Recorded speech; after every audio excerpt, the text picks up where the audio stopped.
Tone Deaf is the journey of a musical theater nerd, bringing musicals into the life of their musically challenged spouse. The reactions to the musicals are real and mostly unedited. This show is rated explicit for mature content and strong language. Now sit back, relax, and have a laugh. You're listening to Tone Deaf.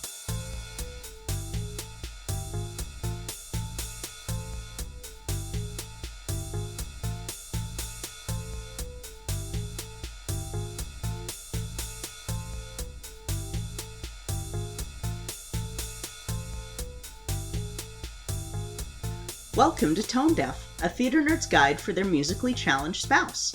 I'm Kay, a musical theater nerd. And I'm Warren. I'm musically challenged. Alright, so this is a hotly anticipated episode because we are going to be covering the 1979 film version of Hair, as I had promised many times. Or at least twice. And many times off mic. Going, we're gonna watch this, I promise! Yeah, and it's one of those things that I knew about before we did the podcast. Like, I knew Hair was a thing, but I didn't know that the movie was as different from the show as it is. Yeah. I've never seen the movie, of course, but... Yeah, and so before we get into it, what do you remember from Hair? Okay, so Hair, the version we watched, it takes place during the Vietnam War. All the main characters are basically of a high school age. Hippies living together in a communal type thing. I do know that there's an older character, can't remember her name, who's a college person. And I feel like that it is a loosely interconnected series of drug trips. I mean, if I were to... So, cutting out... I'm going to cut out all the drug trips that I can... That I can, and just try and give a really condensed synopsis, I guess. Yeah. So, a bunch of high school age kids who are... damn it, what's it called? Flower children? No, hippies? Draft bait. That's what it is. Oh, yeah. That are draft bait, live together, protest the war, and things happen, and it ends with my least favorite character going to Vietnam and dying, and lots of drug trips. I said I'd cut those out, but that's like 69% of the... Nice. Of the show. Yeah, I don't know. It's a hard show to explain because you can kind of just give a broad overview. It takes place in the 60s, during Vietnam, and focuses around hippie flower children who oppose the Vietnam War. All right, cool. Yeah, so... That's fine. That's, better than you thought I would do. Yes. Yes, it is. Thank you for being honest. I had actually written out a thing just in case you couldn't. Feel free to read it, though, and we'll see how much I forgot, because... So, yeah, to reiterate, so we have the characters in the stage play, and I'm going to give you the names so that you can tell the difference, because this is where our first difference comes in. Because I remember Burger, I remember Woof. It wasn't Wolf, it was Woof, right? Yeah, it was Woof. And the one that I really, really hated, what was his name? The one that died. Peridot would have named him. Claude. Oh, Claude, that's right. So yeah, Claude, I should have gotten Burger, Woof, they're all in there. Bad Warren!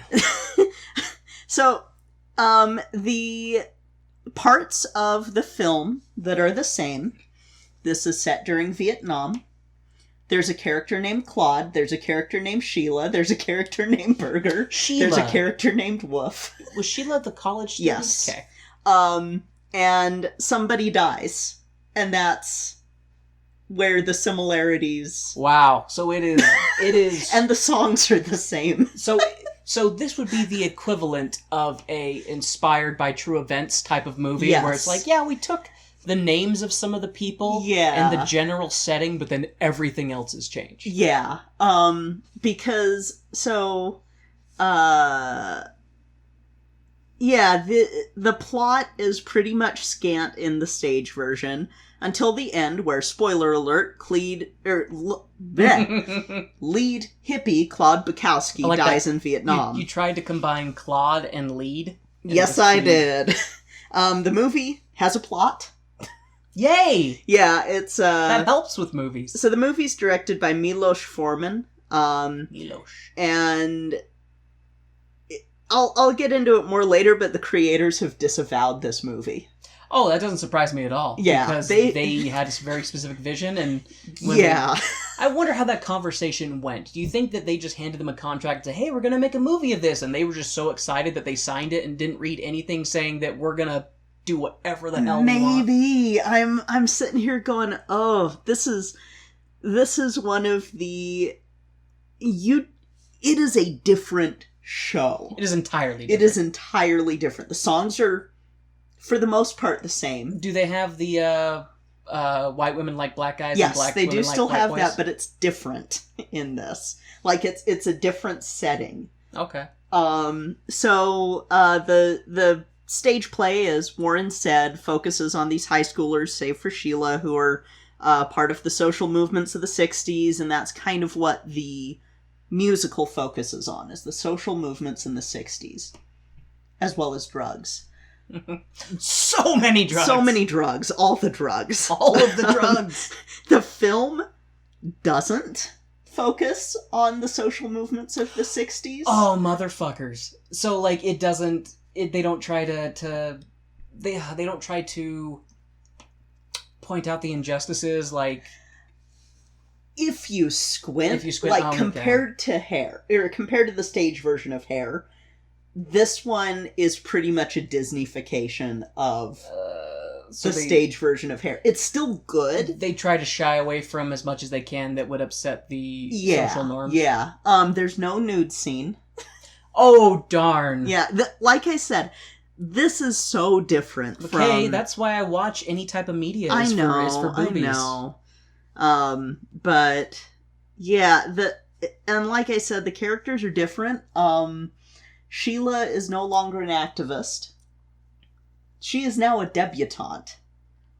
So is that someone who is born into wealth and kind of just a socialite? Mm-hmm. Okay. And Claude and Berger are very different in this. And you will see when we watch it just how different they are. They also cut a lot of songs from the musical. So is this less of a musical then? No, it's still a musical. They just make up a bunch of new songs. No, they just take out a lot of the So if you remember, they had songs like the "Oh Great God of Power, Oh Great God of Light, Oh Great God of Gas, Oh Con Ed." I don't remember that. Okay, or the Going Down song. I remember that. That one. They cut those. Oh. They're gone. I Believe in Love is gone. Dead End is gone. The Bed is gone. The bed is gone? Yeah. Where do they sleep? Well, the song, The Bed. That's so God funny. damn it. They also, like, they had recorded some of the songs, like Air, My Conviction, A.B. Baby, Frank Mills, and What a Piece of Work Is Man for the soundtrack, but they cut a lot of them for time. What a Piece of Work Is Man is at the end of the main drug trip that happens where Claude decides he's going to go to Vietnam. Gotcha. Where everyone's dead on the stage and two people are singing the "What a piece of work is man, how noble in reason." That part is cut.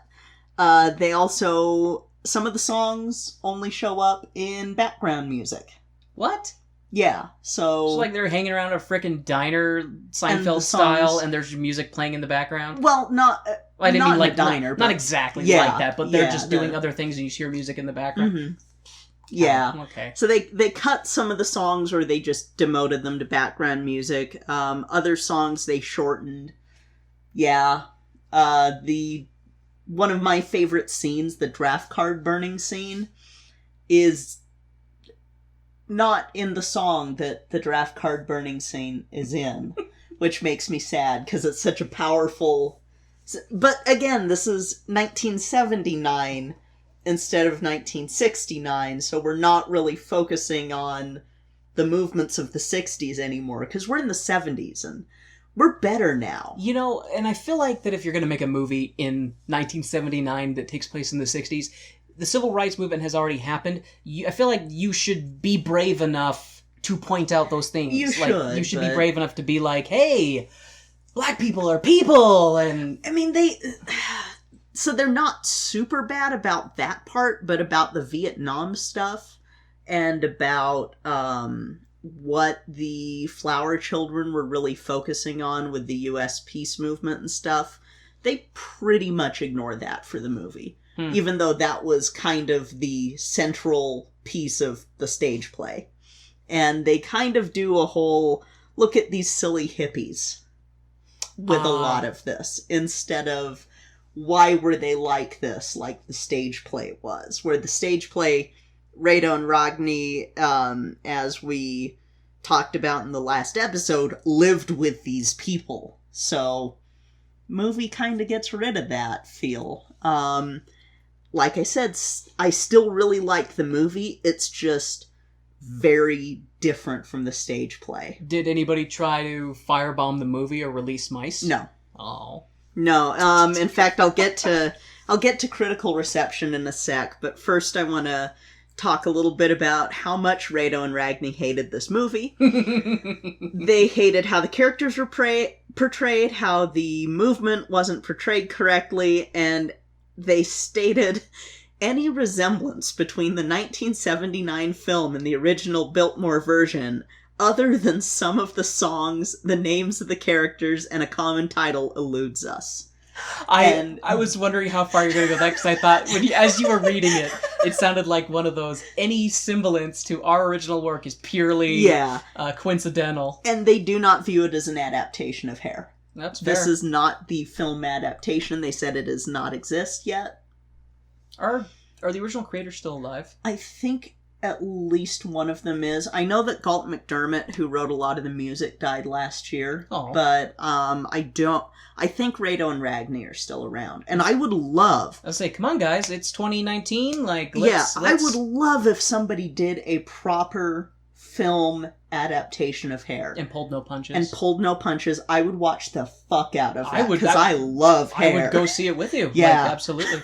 We would cover it as another episode. Absolutely. Well, that's the thing is, even though I didn't rate the stage version that we watched super high for my own personal reasons, because I'm a plebeian, I still enjoyed it. It was still a good show. It was just so bizarre. And the other thing, too, is on my own journey through being exposed to musical theater is it would be interesting at some point to go back and see things that with new eyes, I guess, with more experienced Which we could totally do. Because there are ones that it's like, I had this opinion of it here, but after seeing all these other shows, I wonder if I would have more appreciation for it. Yeah. So, I mean, I would definitely be interested to kind of have that bit of introspective on my own progress of I'd be down for it. Yeah, your facial expression is like, oh no, Warren, you're going to make me watch theater shows some more? Oh, rats. Dang it. But Shoot. I wanted to do this podcast so that we didn't have to watch theater. Darn. Dang it. Okay, so... Shucks. Shucks. Shit. Okay, so... Son of a bitch! Sorry. I missed recording. Oh my gosh. So, the critical reception of this, what do you think critics thought about it? So, are we talking just strictly movie critics? Movie critics and... I would imagine it was not received well. Because I would imagine that people knew about the theater show before they did a movie adaptation.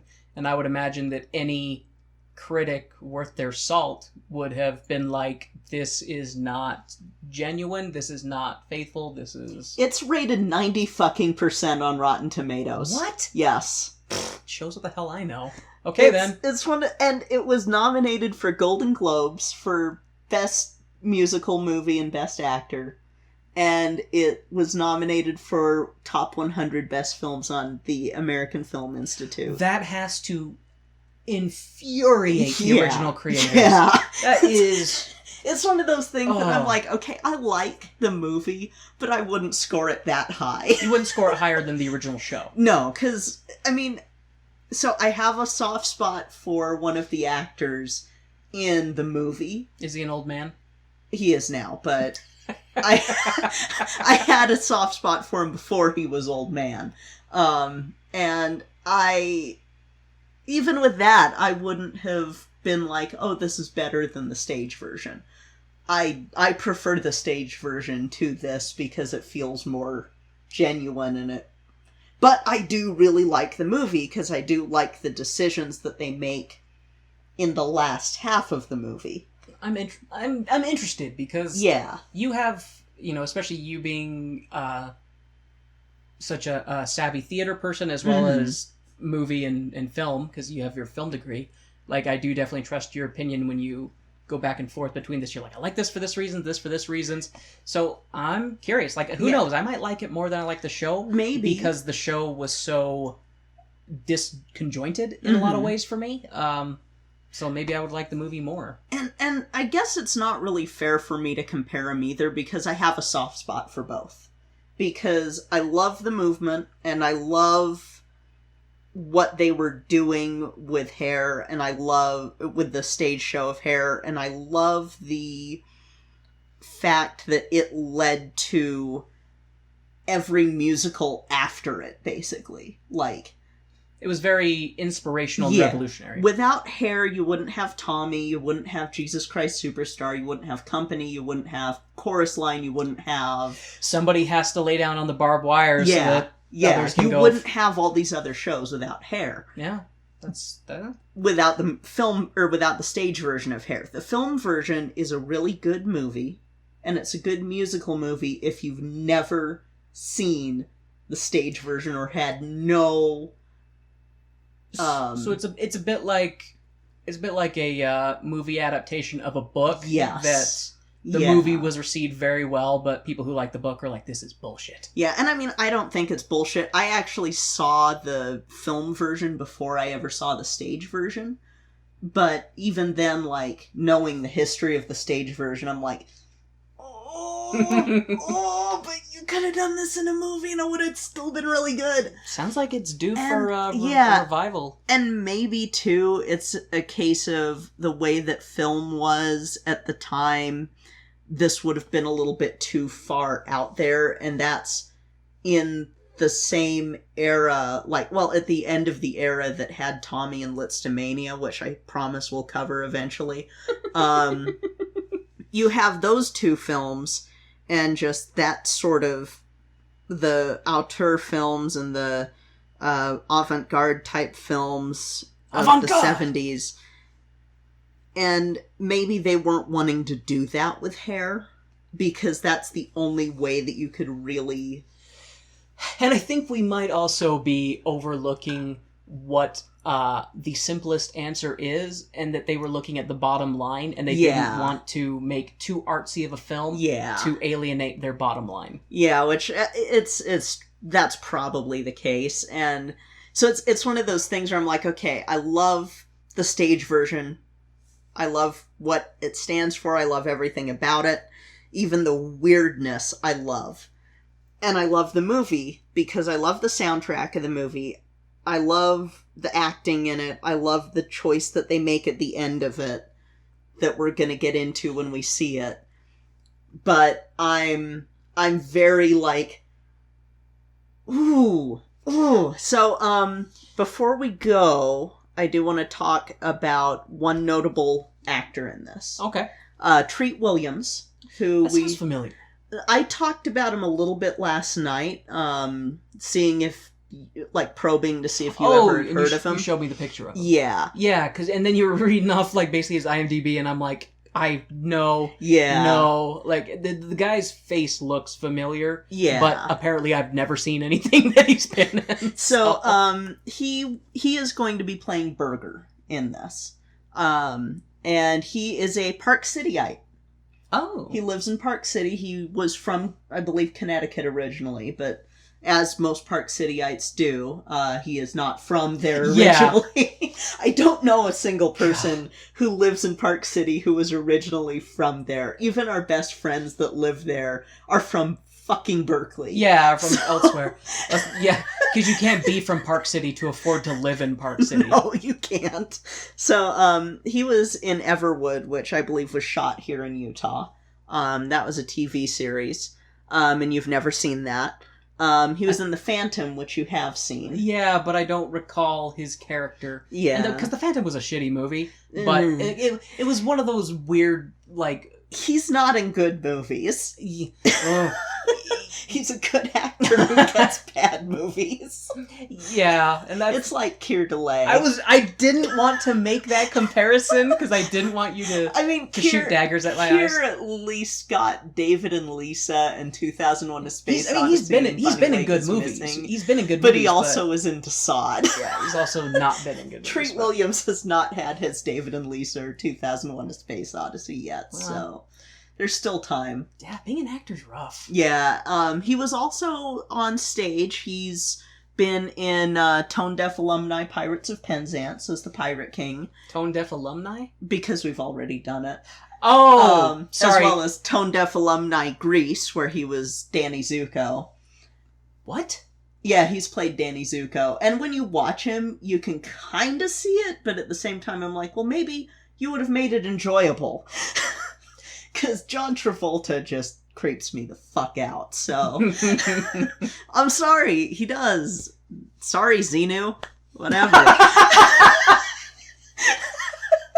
Oh, so, pull back the curtain. When I was sick, I was watching a lot of Scientology documentaries, because it's comfort stuff for me to watch stuff about cults. Yeah, which... It's an odd quirk of yours. Hey, next time that I'm sick, we'll watch the very merry unauthorized Scientology pageant. That'll be the... Actually, I can't find video for it. If someone can find video for it, please send it our way. And he's also been in Follies, which we'll cover eventually. So, okay. That's a Sondheim one, I believe. It's not one that I've seen, because... I don't know, it never really caught my attention, and I've never seen it, like, in the Salt Lake area.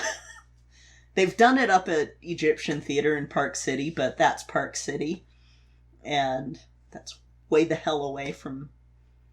I would just like to say that Everwood sounds like a medical condition you should call your doctor if it lasts more than 4 hours, but I was holding on to that because... it wasn't going away. It was just erect front and center in my mind. Pulling blood away from vital organs. So, enough of that. I do have a question, yes. Legitimate question. I can't remember the character's name in the show, but the pregnant girl. Oh. Crap, what is her name? Is she in the movie? Yes, okay. She is. Cool. I wonder if they kept in my favorite line of hers. We'll see. I hope so. We'll see if they did. That line made me laugh. The character names are all the same. So you still have HUD. Didn't you say that they combined some characters or changed some characters? Or they just changed the way that their role, basically? They changed their role in the show. Gotcha. You still have the characters, but they changed their role throughout. Woof and HUD still have the same role. HUD was pretty the black much. guy, right? Yeah. Well, okay. HUD has a... There's a song that was Sheila's that is no longer Sheila's. Or not Sheila's. Yes, it is Sheila's song. It's no longer hers. And you'll see when we get to it. The only song I can remember of Sheila's is her crying about why are people so mean. Yeah, that song's not hers anymore. That belongs to a different character who... I can tell you have some reservations. No, she's great. She just isn't really in the musical. Gotcha. Like the stage version, but she's in the movie, and... Is it the Hell's Angels chick? No. That's... No, that's different. I'm asking too many questions. It's okay, because it's been a while since I've seen the movie, and I kind of wanted to see it a little bit unfiltered to see how I feel about it, too. When was the last time you watched the movie? 2012 or 2011. I watched it when I was on campus at the U, just on a break. So you've watched it since we've been together. Yeah, and I actually did watch the stage version on YouTube, and then I watched the movie version to kind of compare and contrast, and I was like, oh, man. I like this on this one, but I like this on this one. And screw you, Claude. What a Claude. Right. So let's take a brief intermission, and we shall go watch some Hair. Give me some of that hair, long, beautiful hair. Shining, gleaming, steaming, flaxing, waxing. You know lyrics. That's about as much as we can say with the copyright. All right, let's go.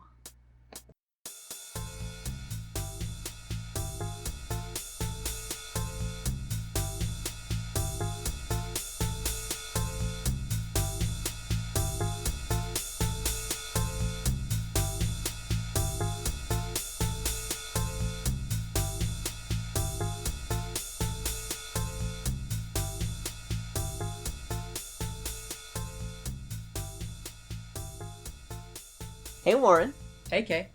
Guess what time it is? Is it time to talk about our favorite people in the whole world? Hell yeah! Woo! So this week, we want to give a big thank you to our Producer Circle patron, Bianucci, and another big thank you to our stage crew sponsor, Jasmine Wu.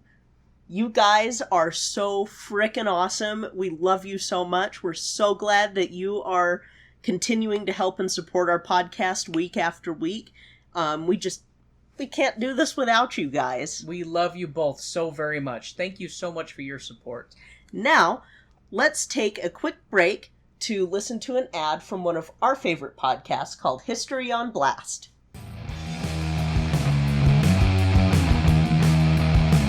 Hello, and welcome to History on Blast. I'm Hillary, and I'll be your host as we call out history. Every other week, we'll be putting a different person, place, time, or event on blast for the shit that they pulled. This ain't your grandpa's history podcast, so if this sounds like your cup of harbor tea, be sure to subscribe on your favorite podcast catcher.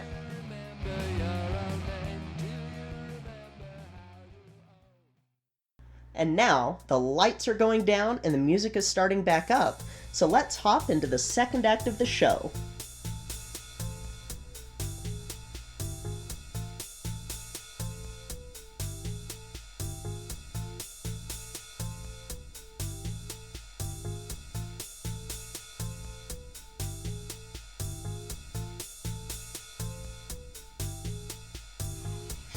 Alright, babes, so let's find out. How did this compare to the other Hair?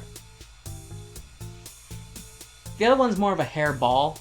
This is more of like a receding hairline.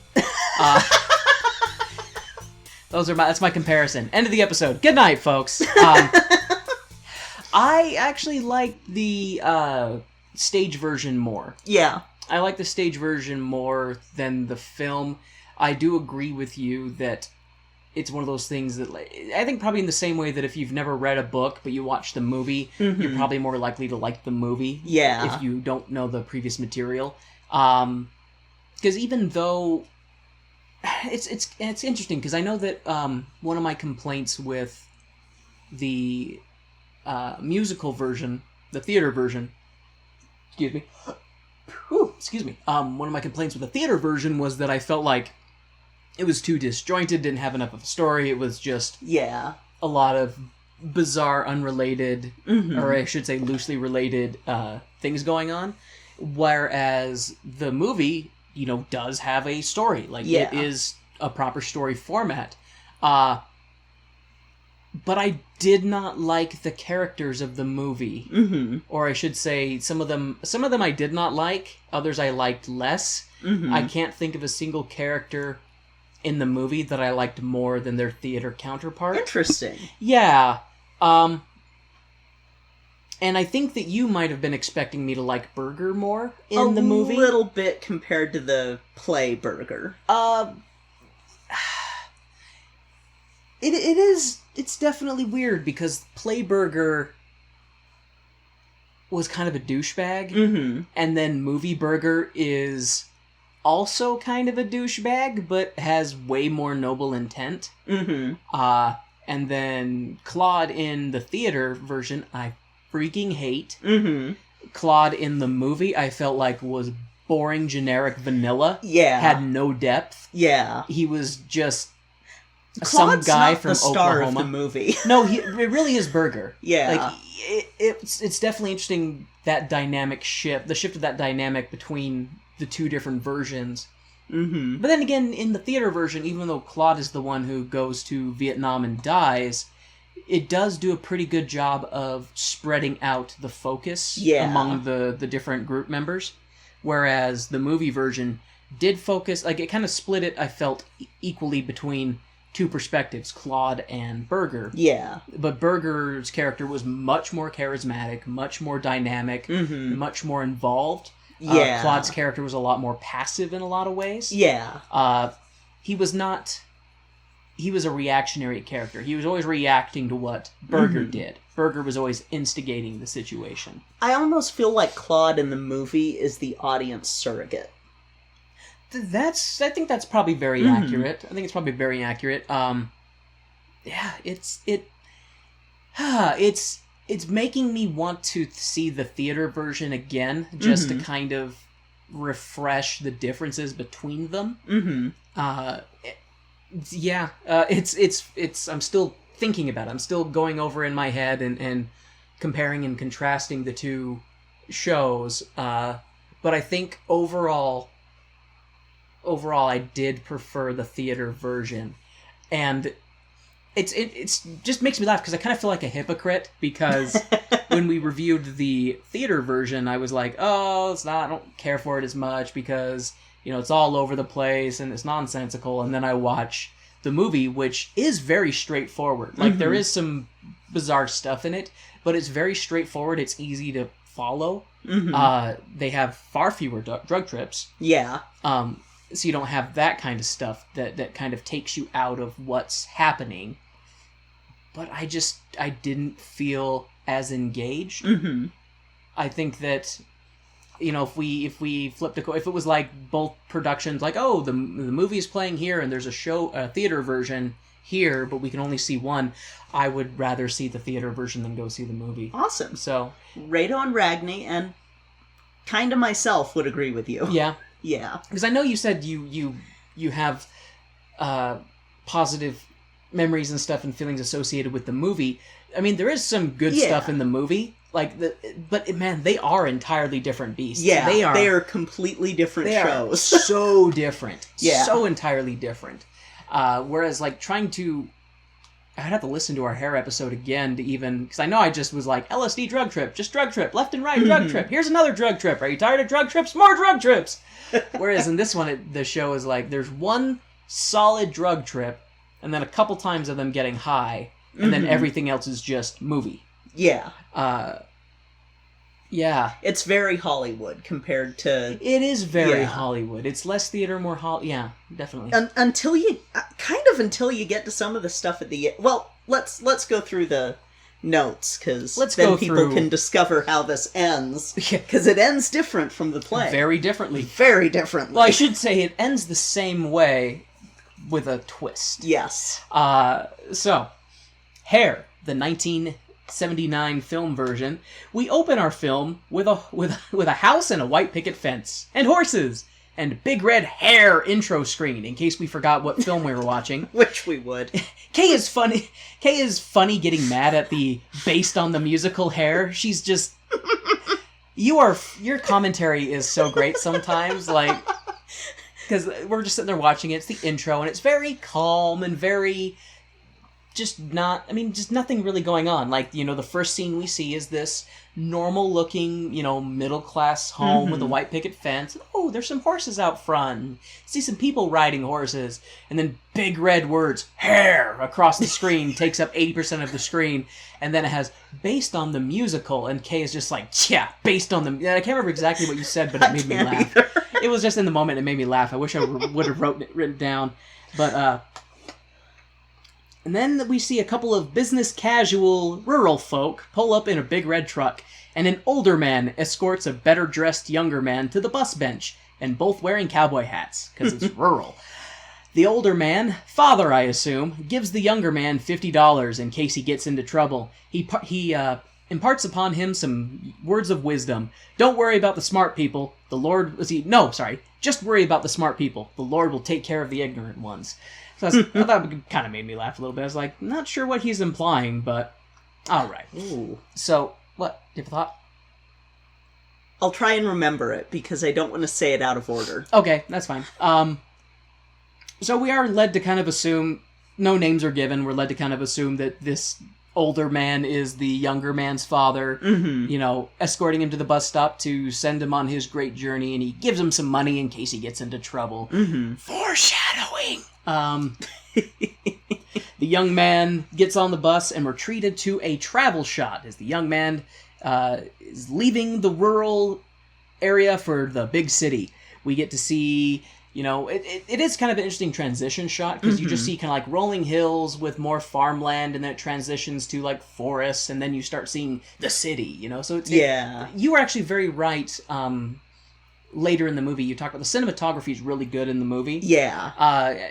And that's definitely a plus in favor of the movie, is that it was very well filmed. It's beautifully shot. It's beautifully shot. It's very excellent. And I know I'm laser focusing on that, but I just thought that, and it was right at the beginning, but that travel shot I just thought was really, really good. Yeah. Because you don't see, it's very common in a lot of films when a character's like on a bus, it doesn't show anything around him, it just shows him, or the main character, like shows their face, maybe, look on him like they're contemplating or looking, or just looking out the window. But this, you didn't see him at all. It was just kind of 4 different panels of scenery, explaining that he is on this journey to this new location. It's a little different from the other show that we've had a bus shot with, which was Rent, where our bus shot for Rent, he's writing lyrics, and you don't really see the travel from Santa Fe to New York. That's exactly what I'm talking about. This is a bus shot done right. Yeah, same kind of thing. Well, I mean, I shouldn't say right. It just depends on what the focus is.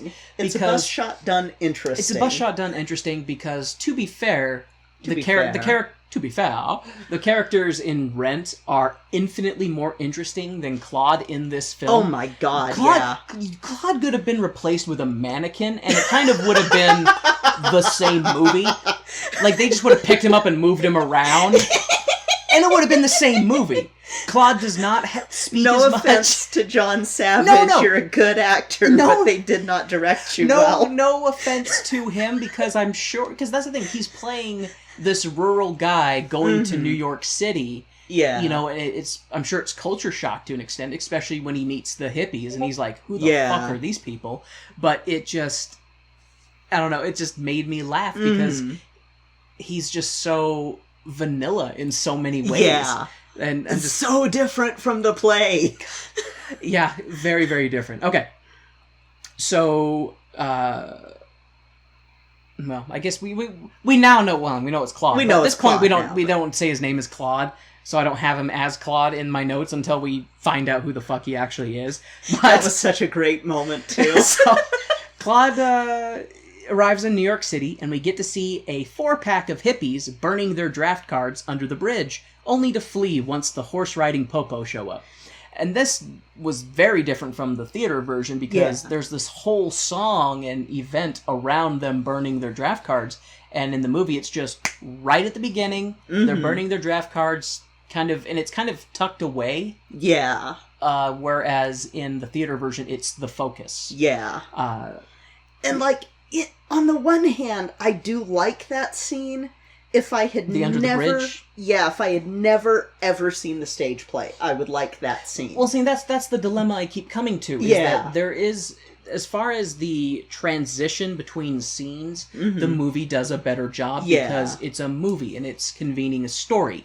Whereas the individual components of said scenes were done way better in the theater version. Yeah. And that's kind of where the give and take comes with it. Oh, and, like, it's interesting, too, where they're reading the draft card. Yeah. And, that's the part that I was like, this is really cool, but I miss what happens in the play, where they're... It's the be-in scene that it happens, and it's right at the center. It's at the climax of the first act where that happens, and it's just I have such mixed feelings about the two. It's like feelings and opinions, and they're conflicting. It's the issue you have when there's two different productions of something. And like Film Major Brain is orgasming at the way that scene's shot, and then the part of me that's theater nerd is like, but the be-in. But it was more emotionally impactful in this version, but it's more visually pleasing in this version. Yeah. So after the 4-pack of hippies flee from the horse-riding popo, the first song we get is The Age of Aquarius, and our mystery young man walks into the park, hippies frolicking, who are easily startled by the horse cops. Because there's like this whole group of hippies just dancing and being all excited. Then as soon as 2 cops show up on horses, they're like, ah! And they all run, except for 2 of them, who then proceed to like have a dance-off with the cop horses. Which is so great. What's that? Do you remember what that's called? Dressage. Dressage? Mm-hmm. Yeah, and that was actually that was an entertaining scene. That's the other thing. I love the choreography in that, because the choreography that we saw in the stage version was a little bit looser and stuff, and the part of me that does like watching good choreography and good dancing was pretty colored with the movie hair, with the choreography there, but then it's like, but stage version's more authentic. And, I guess, but in that vein of authenticity, the phrase that came to mind was the movie choreography was more structured, where the theater choreography was more freeform. Yeah, it's organic. Organic, that's a good way of putting it. It was more like, we're in the moment, just feeling our feelings and expressing ourselves, whereas the movie version was like, okay, people, places, Yeah, and I guess that actually leads to the stage version. The choreographer for that did a better job of, because everything is choreographed. Like, even if they have a quote-unquote freestyle moment, it's not actually freestyle. You've got to have to borrow a phrase from a choreographer I had, you need to have the right shade of blue. So it's the choreographer's shade of blue. That makes sense. And so even though it looks more freeform, it still is structured, but that's a credit to the stage choreographer in that it still looked like it was organic and like they were really doing that, whereas with the movie version, it's very... and hit your mark, and hit your mark, and hit your mark, and hit your mark. And they did a good job. No, but that's the thing is, they it's no poo-pooing, like, it was really good, but there is definitely a difference between the two. Yeah, and Twyla Tharp's a great choreographer. Do you know who the woman singing Age of Aquarius was? Oh. Because that woman can, like, that... I can't remember the actress's name. She did a great job, though. And I wish that she was in the show more. Right? Seriously. Because at the very beginning, I was like, oh, wow, there's a lot more hippies in this. And they're gone. Yep. I was like, bye, hippies. We'll see you a couple scenes from now. So... all right. So after the frolicking hippies flee before the horse dance-off, we're treated to... Actually, so after that, sorry, we then, all of a sudden, these hippies show up again. It might be the same hippies or a different group of hippies. It's hard to tell because there's so many goddamn hippies. But we get to see lots more hippie hump dancing during the Age of Aquarius number. And that's the best way to describe it, is hump dancing. Because they're doing, like, a 60s version of 90s club bumping and grinding. Yeah. So it's... And they're just in the middle of the park, and I'm like, yeah, I mean, I'm not a prude, but I definitely would be like, take that indoors, guys. Unnamed young man, Claude, gives the hippies some change after they get snubbed by the rich women riding their horses. Get a job, hippie! So I assume it's Central Park that they're hanging around in because it's New York City, and that's the only park I know of in Central Park, and it very well may be the only park in New York City. I don't think so. Well, I don't. It's the big one that they took away from a black neighborhood, and I'm still salty. Mm-hmm. But that's not here or there. So, that's not what this episode is about. So there's these three women riding horses around in Central Park, and the hippies are like, "Hey, do you have change? Spare some change? Can we have some change? Can I ride your horse? I've never ridden a horse. Can I ride your horse?" I love Woof. And the women just ignore them and go about their merry way. And then they come across unnamed young Claude and ask him, "Do you have any change?" And he's like, "Why?" And they're like, "'Cause she's pregnant. We haven't eaten. We haven't eaten in 2 days, and she's pregnant." And he's like, "No, I don't believe you." And they're like, "Okay, bye." And they're like, "Where are you from?" "Oklahoma." And he's like, "All right, bye." And then pregnant Jeannie, we don't know her name's Jeannie yet, but she's like, "It's okay. I used to be from Kansas myself." And then unnamed Claude digs deep within his wallet and flicks a quarter at him. They then proceed to... Okay, get a job, hippie. And then I say, "Never mind, Woof. You ride up on those rich ladies and start singing about sexual acts." So they take all the change that they've gathered and they go and they rent a horse, which was actually pretty great. So they rent a horse. Woof and... Is it Burger? Woof and Burger are riding the horse. And Jeannie and Hud are kind of running behind them.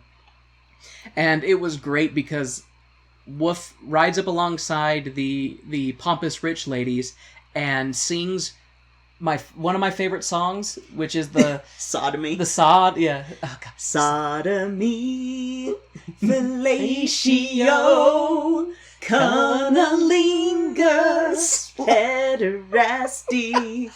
And I love him singing that to these three women. And they just have these looks on their faces like, "Well, I never." He's like, "Well, I always." But when I saw him doing that, I was like, dude, I wish I could reach through the TV and give you $5 just for that. Mm-hmm. The horse that the hippies are riding get away, because hippies, and our mystery man from Oklahoma swoops in and mounts the horse, only to run after the rich snobby women when their horses... to run after the rich snobby women on their horses, because... reasons that are not really explained. Well, Burger tells him to go after them. But at the same time, it's like, he could have been like, "No, here's your fucking horse." Like, yeah, true. That's the thing with Claude, he's so goddamn vanilla that someone just shows up and tells him to do something and he does it. Yeah, that's true. That's the thing, man. He's a reactive character. All he does becomes bad later, all too. He does is just react to everything else that's going on. If Claude had been less reactionary, the ending wouldn't have happened. And I get that he is... I don't want to say... Well, he probably is sheltered. He is somewhat of a... He's a sheltered rural guy who's gone to the big city. Everything's new and big and... culture shock. But it's like, dude, were you this way back home too? I mean, it was... If someone's just like, "Here, Claude, drink this. What is it? I don't know. Find out." Okay. Like... Drain cleaner. Yeah, exactly. Like, okay. So, after Claude... I should say, the unnamed Oklahoman...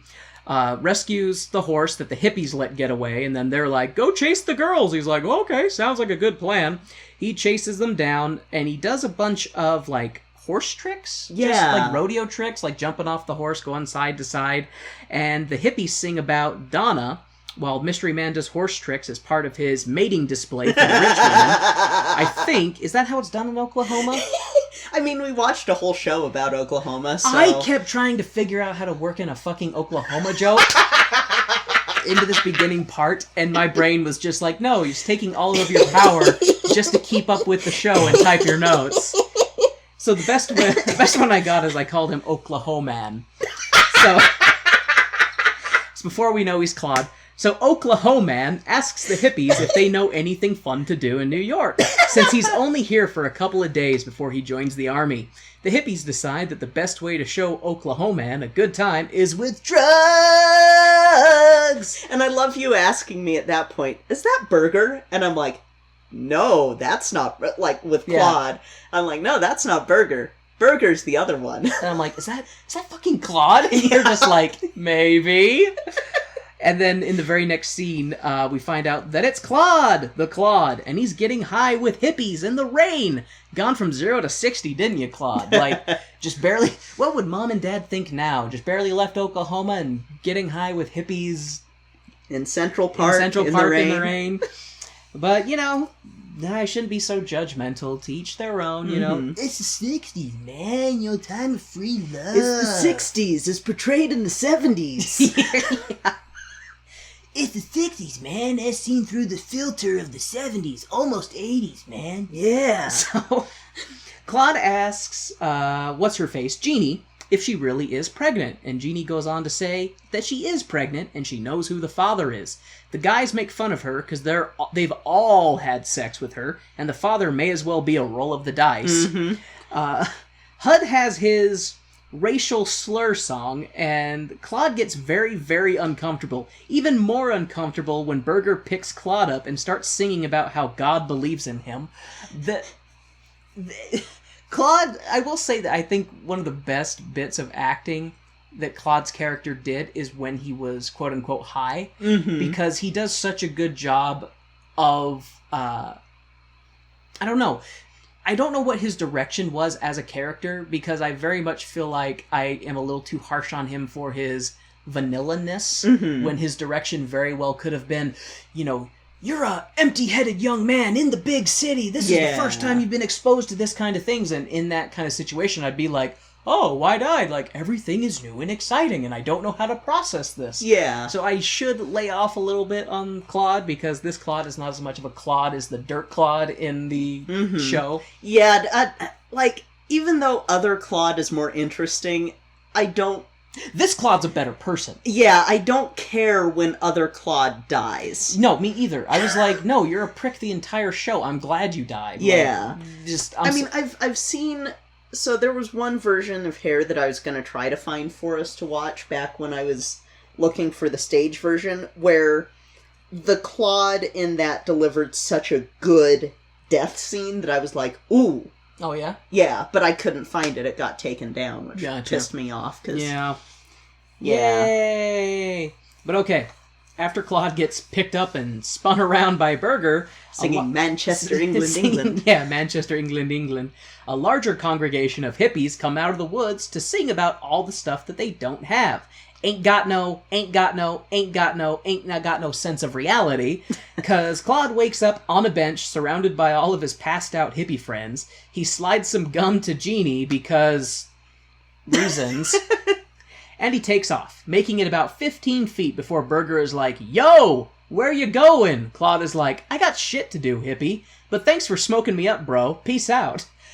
So, doesn't quite happen like that. Except that it does. So, Claude's getting high with everybody. He looks really uncomfortable. More hippies come in. And then they have this big song and dance thing about, like, we ain't got no bed, we ain't got no soap, we ain't got no this and that. And they cut part of the song, and they cut out I Believe in Love because they changed Sheila into a friggin' debutante, and it...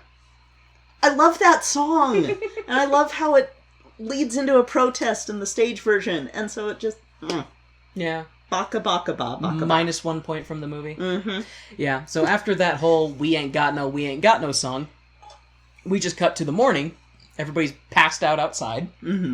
Claude wakes up and he's like, holy shit, what happened? And I don't know why he gives Jeannie gum, because she's pregnant, I guess? I don't know. The baby might be hungry for non-digestible food. Perfectly good $50 bill there. I mean, you'll need it later. He's gonna need it later. So, I don't know, but then he grabs his duffel bag, which I'm surprised didn't get stolen or pilfered or something like that. Not saying that hippies will steal stuff, but he's around a bunch of strangers he's never met before, and shit happens. But as he's walking away, that's when... Burger is just kind of like, hey, where are you going? He's like, I'm gonna go look around. I'm in New York City. And he's like, oh, okay, bye. Yeah. And then he decides to take a piss. Burger takes a piss. Oh, I went past my note. Sorry. Burger takes a piss on a paper and recognizes the face of the snobby rich woman who was on the horse. He calls over Claude and points it out to him. Claude is like, "What?" Burger helps Claude realize that the rich woman is having a party and invites him to crash the ritzy shindig with him and his happy hippie friends.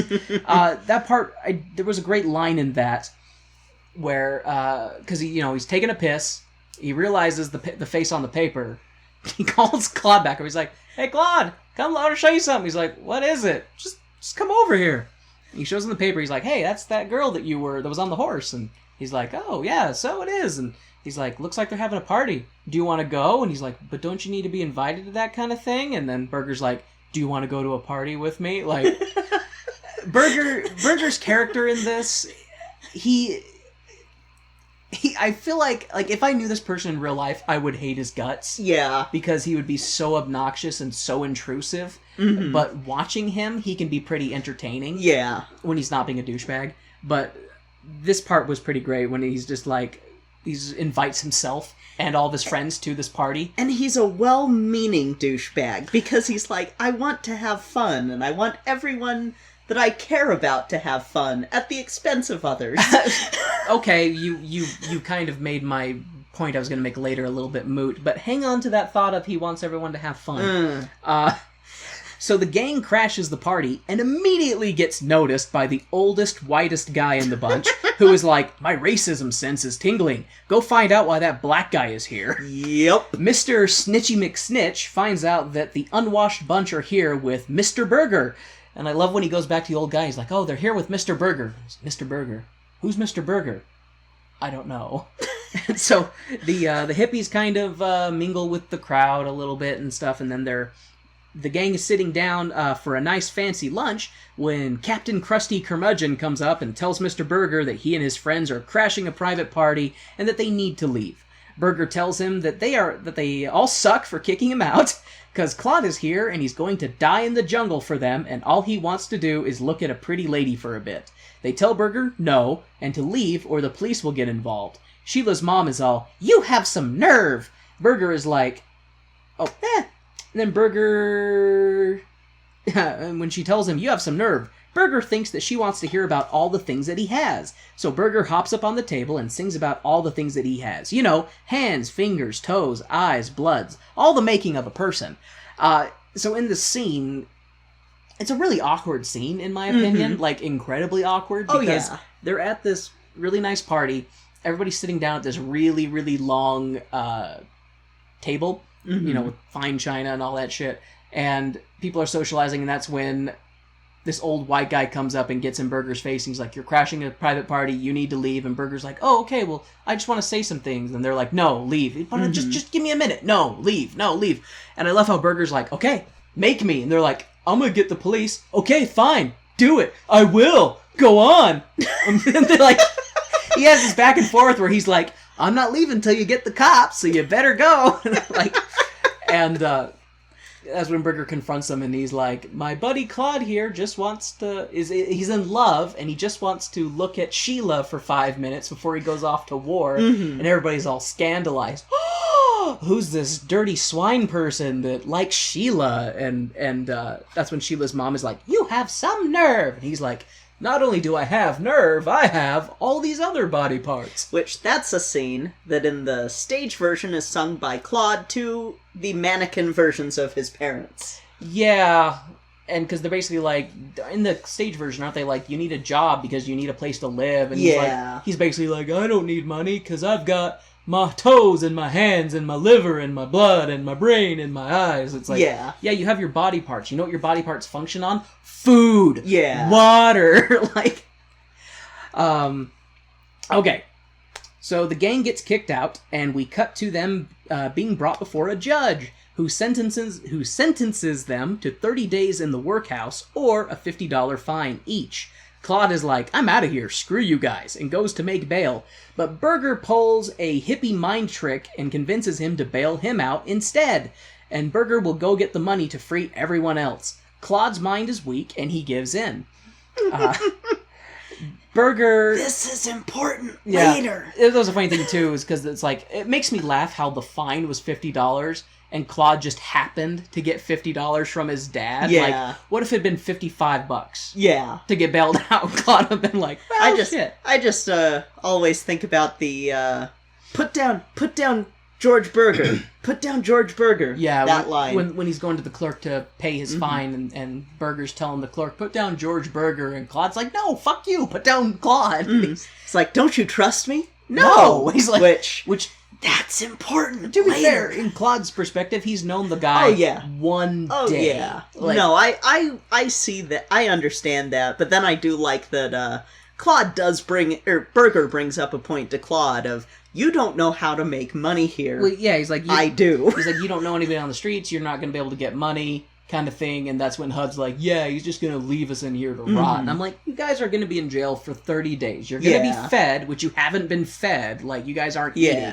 If anything, this is a vacation for you, because you're going to have shelter, you're going to have food. Well, I guess we should say Berger and Wolf will be out in 30 days.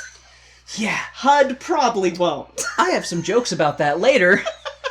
So, I do not envy the black man hanging around with a bunch of white men who are committing crimes. Yeah. Because it's one of those things where I'm going, how the fuck are you hanging out with them, HUD? What the hell? Yeah. The drugs better be really fucking good. I guess.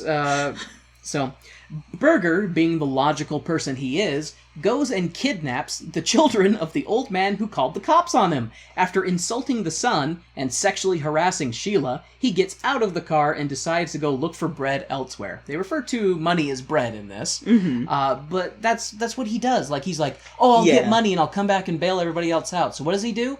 He goes and carjacks Sheila and her brother Steven. Like, and then he legitimately, I don't want to say he sexually assaults her, but he definitely sexually harasses her. Yeah. Because he keeps putting his hand on her knee and, like, moving his hand up her skirt, and she keeps taking his hand off.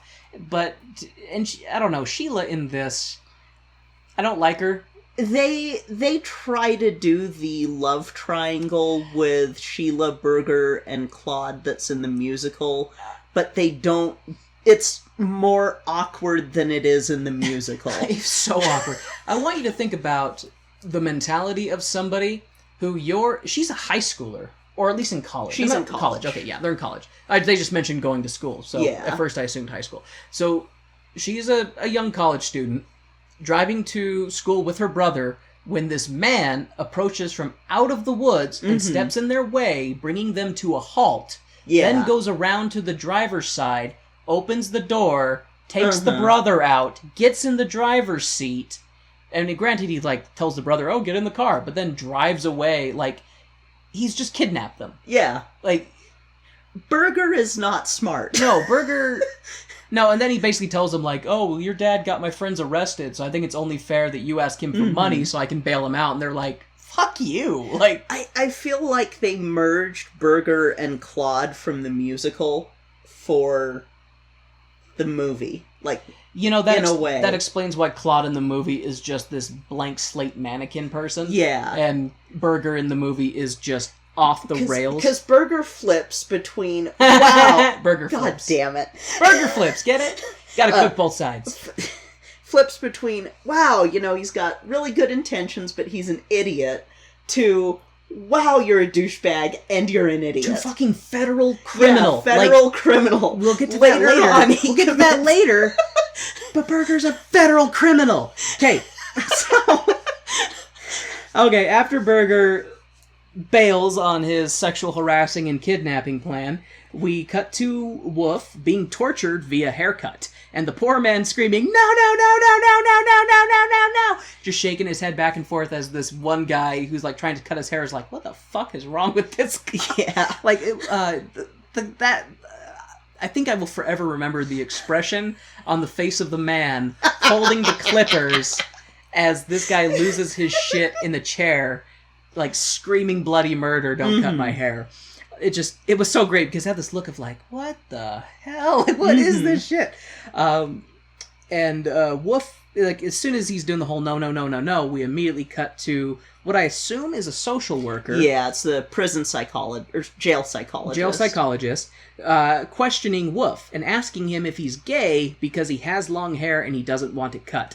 As someone with long hair who has only ever dated women, I take slight offense to this, bitch.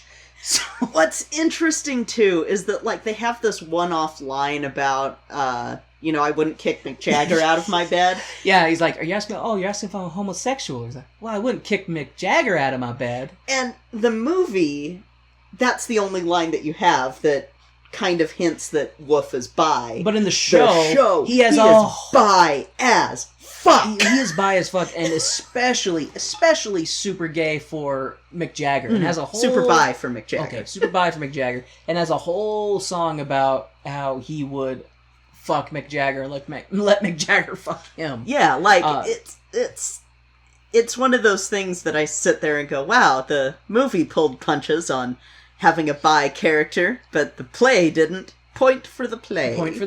Totally. But then the woman, when she's asking him if he's gay, and he's like, oh, well, I wouldn't kick Mick Jagger out of my bed. And she's like, well, then why are you so protective of your hair? And that's when they go into the, would this be the title song? Yep, this would be the title song. That's when they go into the title song, and the entire jail sings the hair song. Nothing else to report. Except Claude is freaking the fuck out. Yeah, Claude is definitely, like, especially because there's it's almost like a prison riot while the song is going on, and prisoners just wailing the crap out of each other while they're singing hair, hair, hair, hair, give me some of that hair, and so it's just kind of a weird, all-encompassing scene. I mean, doesn't really serve any purpose other than I think filler a little bit, because it's just small jail riot and a musical number. Moving on. So Burger is down real low, and he goes home to beg his parents for money. His mom tries to wash his pants, and his dad tells him to get a haircut. Pretty standard stuff, really. Burger gets the money from dear sweet mommy and frees the rest of his friends, who celebrate by going to the park and getting high with 10,000 of their closest protester friends. And it was because we see Burger and he's just kind of walking. It makes me laugh, that part, because he criticized Claude for being like, you don't know how to get money. What were Burger's bright ideas? Attempt kidnapping and extortion. Go ask mommy and daddy. Yep. So those were Burger's plans. Those were Burger's plans to get money. I mean, granted, it works, but what if his mom would have said no? Yeah. Like, then he would have been SOL. Well, what happened? His mom said no, but so, he knew his mom would say yes, though. I guess. And boy, mom's an enabler, man. Yeah, but it is funny. Like, he frees, his friends, bails them out, and they're just all super excited, running, jumping. First thing they do, go to the park protest and get high. And Burger runs into Sheila when they're at the park, and Sheila is like, "Sorry about not giving you the money." And Jeannie asks Claude if he wants to marry her so he doesn't have to go die in the jungle of Vietnam. But the LSD kicks in, and Claude goes on a journey full of dancing, marriage to Sheila, but a horse crashes the wedding and says nay to the wedding. The horse that was at the beginning. Not really, though. The horse is there, and then not. And then Sheila is suddenly pregnant after just a kiss. Holy crap, Kay. Your Lutheran school was right. Kissing is sex, and you can get pregnant from it. So, you're welcome. I just popped my hips. Ow!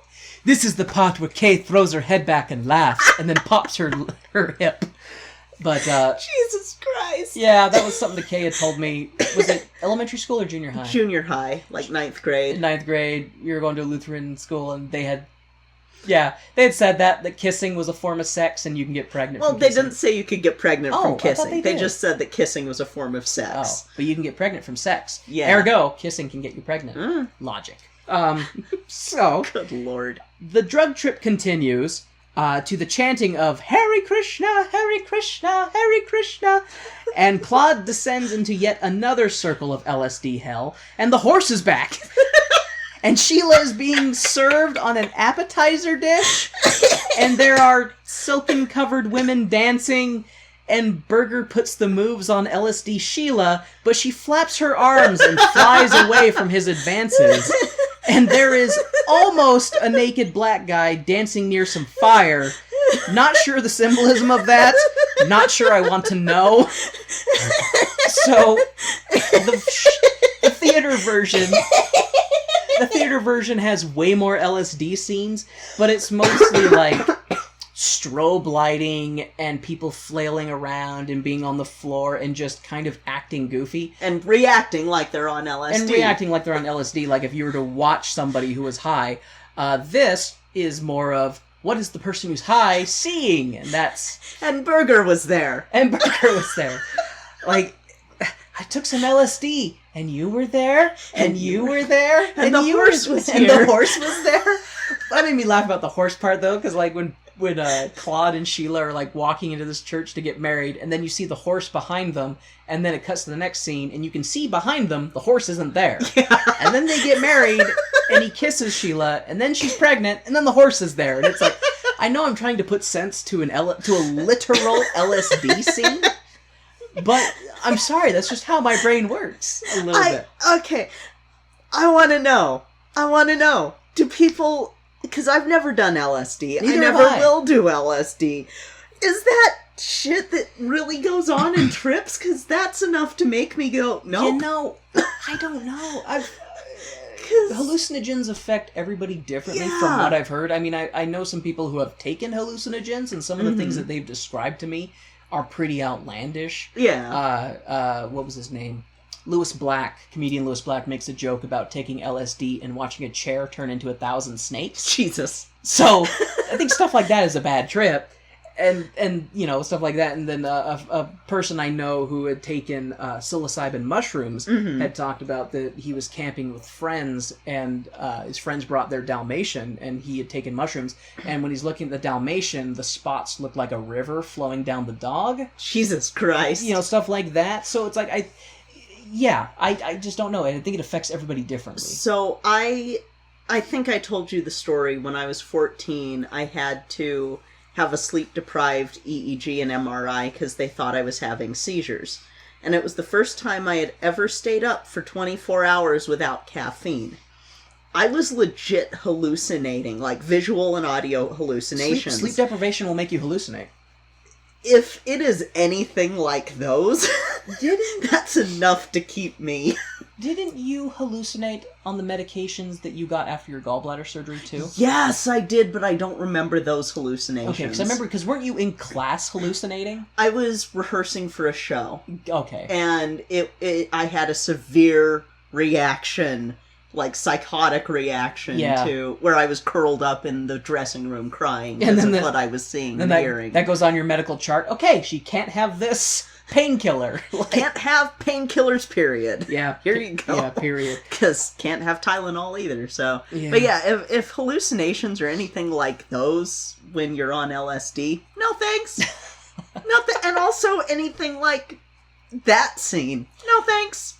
No, I mean, are you kidding me? I've heard people talk about taking hallucinogens and having, like, what they explain as spiritual experiences, and I hear those kind of stories, and I'm like, that sounds intriguing. And then I hear the chair turning into 1,000 snakes, or, you know, your head is an onion and you want to peel it. No, your head is an orange and you want to peel it. Or there's a horse.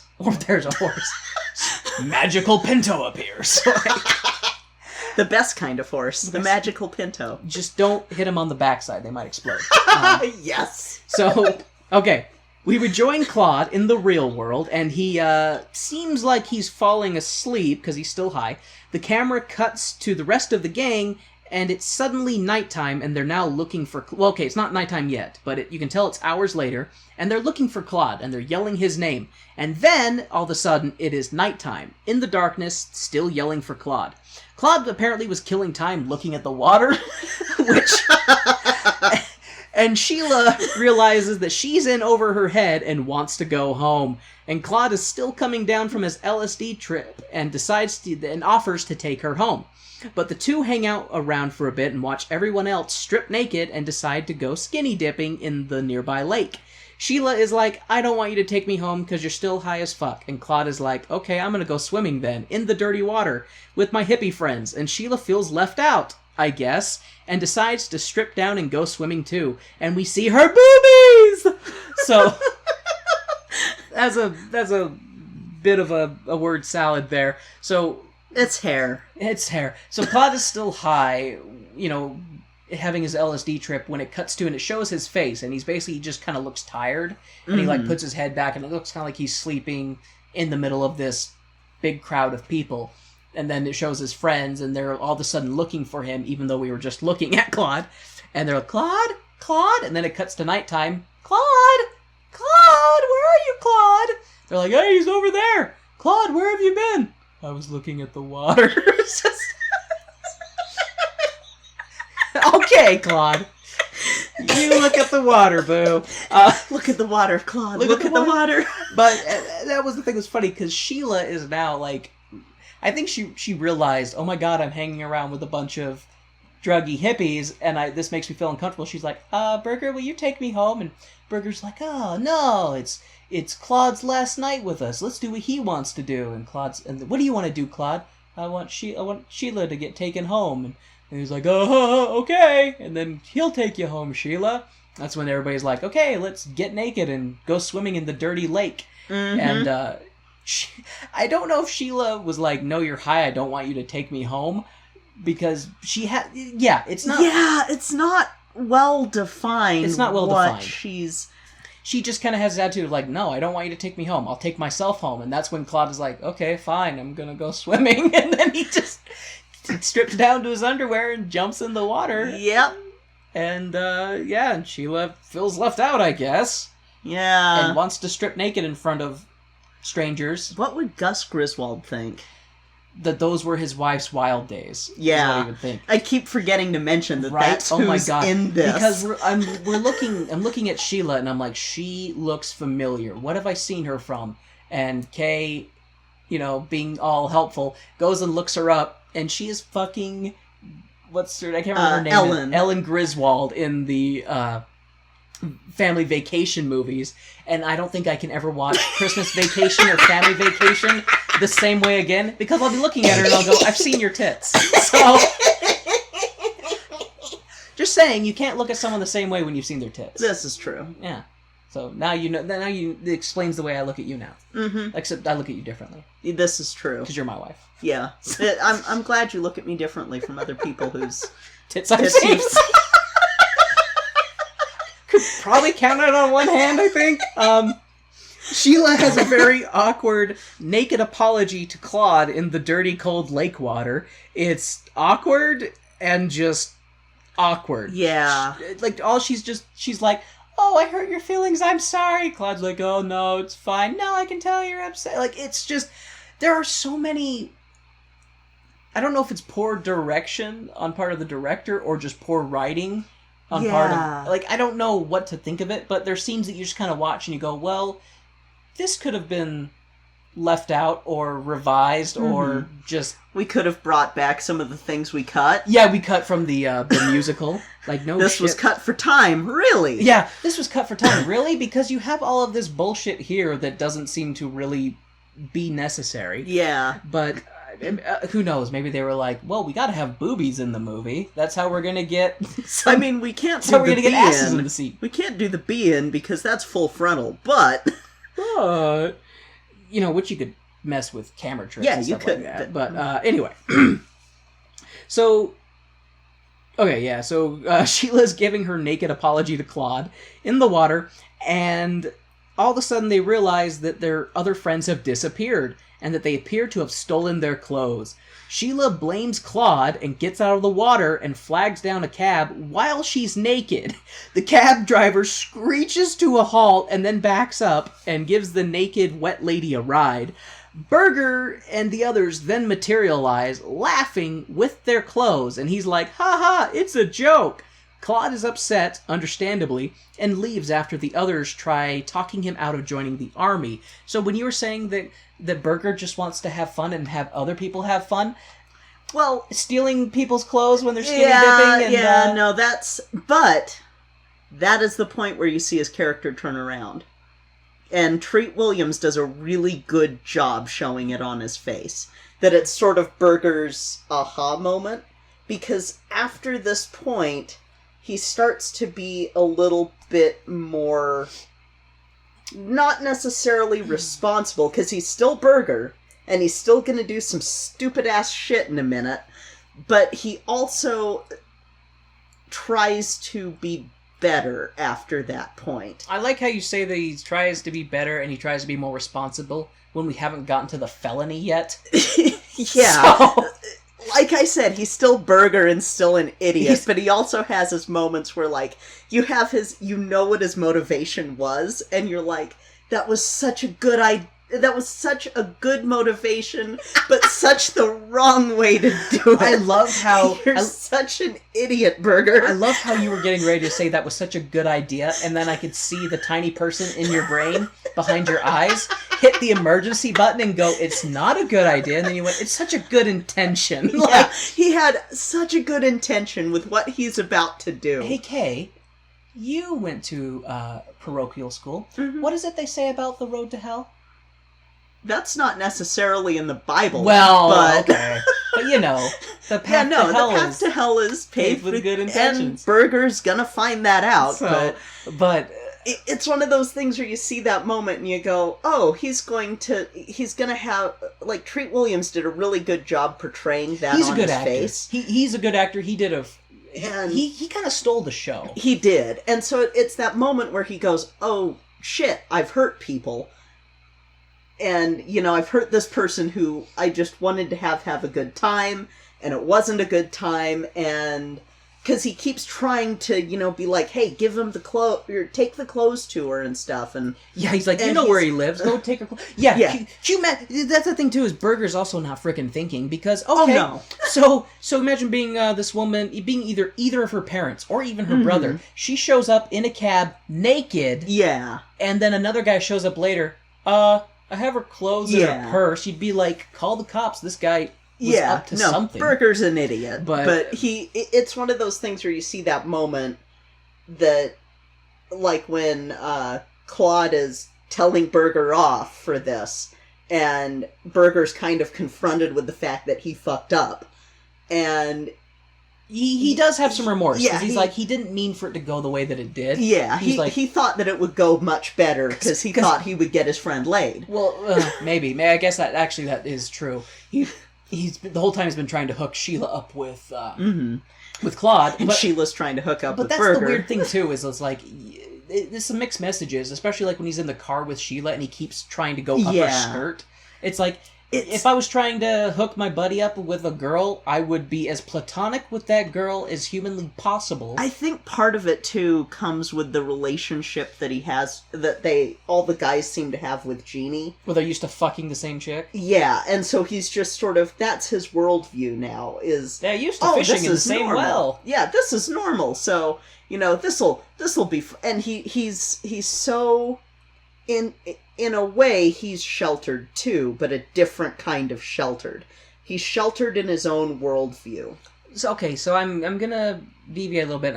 Because I see where you're going with that. Yeah. But rather than sheltered, what I think he is that he is emotionally stunted. Yes, he is emotionally stunted, which is a type of sheltered. It's a type of self-imposed shelter. Yeah, because rather than deal with life and its issues, he opted to get high and slough around. He and his group of friends just have this echo chamber of, this is normal and this is okay for us. And then he gets confronted, sort of in the same way that Claude's been being confronted with things aren't the same as in Oklahoma.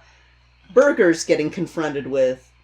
Your viewpoint's not the only viewpoint. Yeah, my viewpoint's not the only one, and oh my gosh, even though I have good intentions, I've been hurting people. Yeah.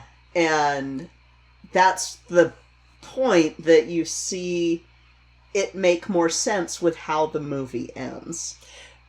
Okay, that's the point that leads to that. Okay, I will agree with you, because, that... I see where you're coming from, because it definitely does change in the latter scenes of this movie. But, like, back to the clothes-stealing, skinny-dipping scene, when, Sheila is running buck naked to the road, trying to hail a taxi. I love it because the taxi goes by and then it's off screen because, you know, we only see this brief stretch of road and you hear the shriek of the brakes. Yeah. And then the taxi back up, you know, to the guy just looking, he's like, naked woman, get in!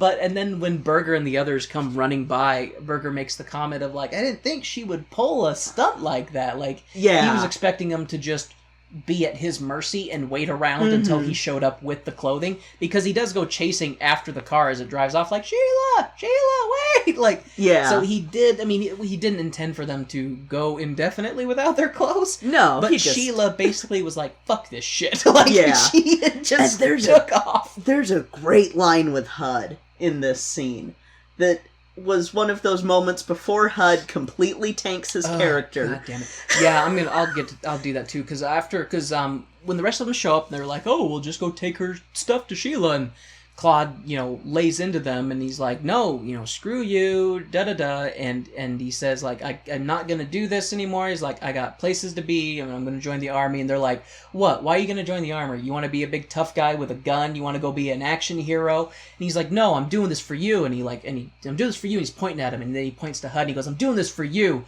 And HUD goes, "Don't do it for me. If you're doing it for me, then don't do it. Because if the roles were reversed, I would not be doing it for you." Kind of thing, And that was the moment that I was like, yeah, I like HUD. And then I went, oh wait, I remember what happens next. Fuck HUD. So I wonder if in the universe... excuse me. I wonder if in the universe of the movie, Claude did not get a draft card.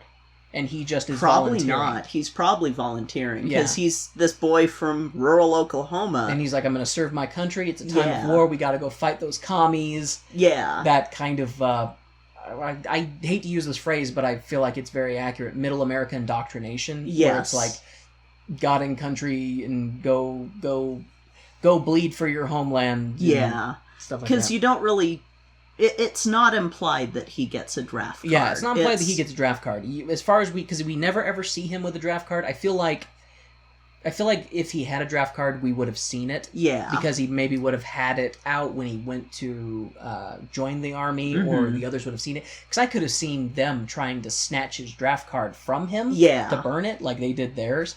I feel like that would have been a conflict scene, but we never get anything like that. Yeah. Okay, so tangent. Okay, subsiding the tangent until the next tangent. Yes. So, after Sheila gets a naked cab ride home and Claude tells the others that they suck, we cut to the next day in busy New York City and people walking about, when suddenly they stop, change direction, and then stop and kneel in front of Claude, and then they disperse. I think Claude is still high from the LSD. It is a very bizarre scene, and it's one of those things that I'm sure was done with some type of artistic intent. It was. But I don't get what it is, because you have all these people. It's just a generic New York City street scene. You just see the crowd. It's just the streets full of people walking down the street, and then they stop. Everybody turns around in unison, starts walking the other way, and then stops, kneels, and you see Claude coming, and then they all get up and run away.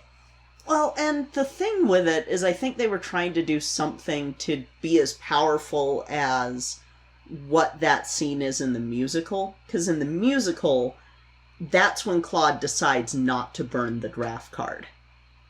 Is during that song.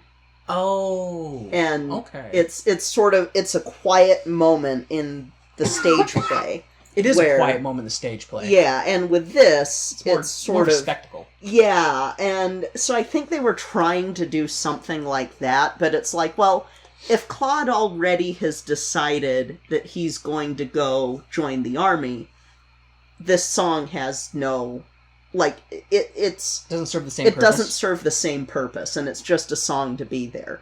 You've got to have him actually have that conflict of, am I doing the right thing? Do I want to do this? Is this where I want to go? Like he has in the stage play. So if I remember correctly in the stage play, and please correct me if I'm wrong, he basically has a song singing about what's my purpose, what am I here for, what's my purpose, and that's when he decides to not burn his draft card. Yeah. Is it the same song that Claude's singing on the street? Okay. That's the exact same song. I didn't make that connection. Okay. Yeah. But anyway. It's not, I don't know, it doesn't hit me as hard as in the stage version. Oh, it's way more powerful in the stage version. Yeah. Because it's so much more intimate. And it's after the chaotic scene of the be-in. Yeah. Yeah, it's absolutely right. So it's a much different scene in the movie because he's basically walking to the Army Recruitment Center in New York City while he's singing it on this busy street in New York. Mm-hmm.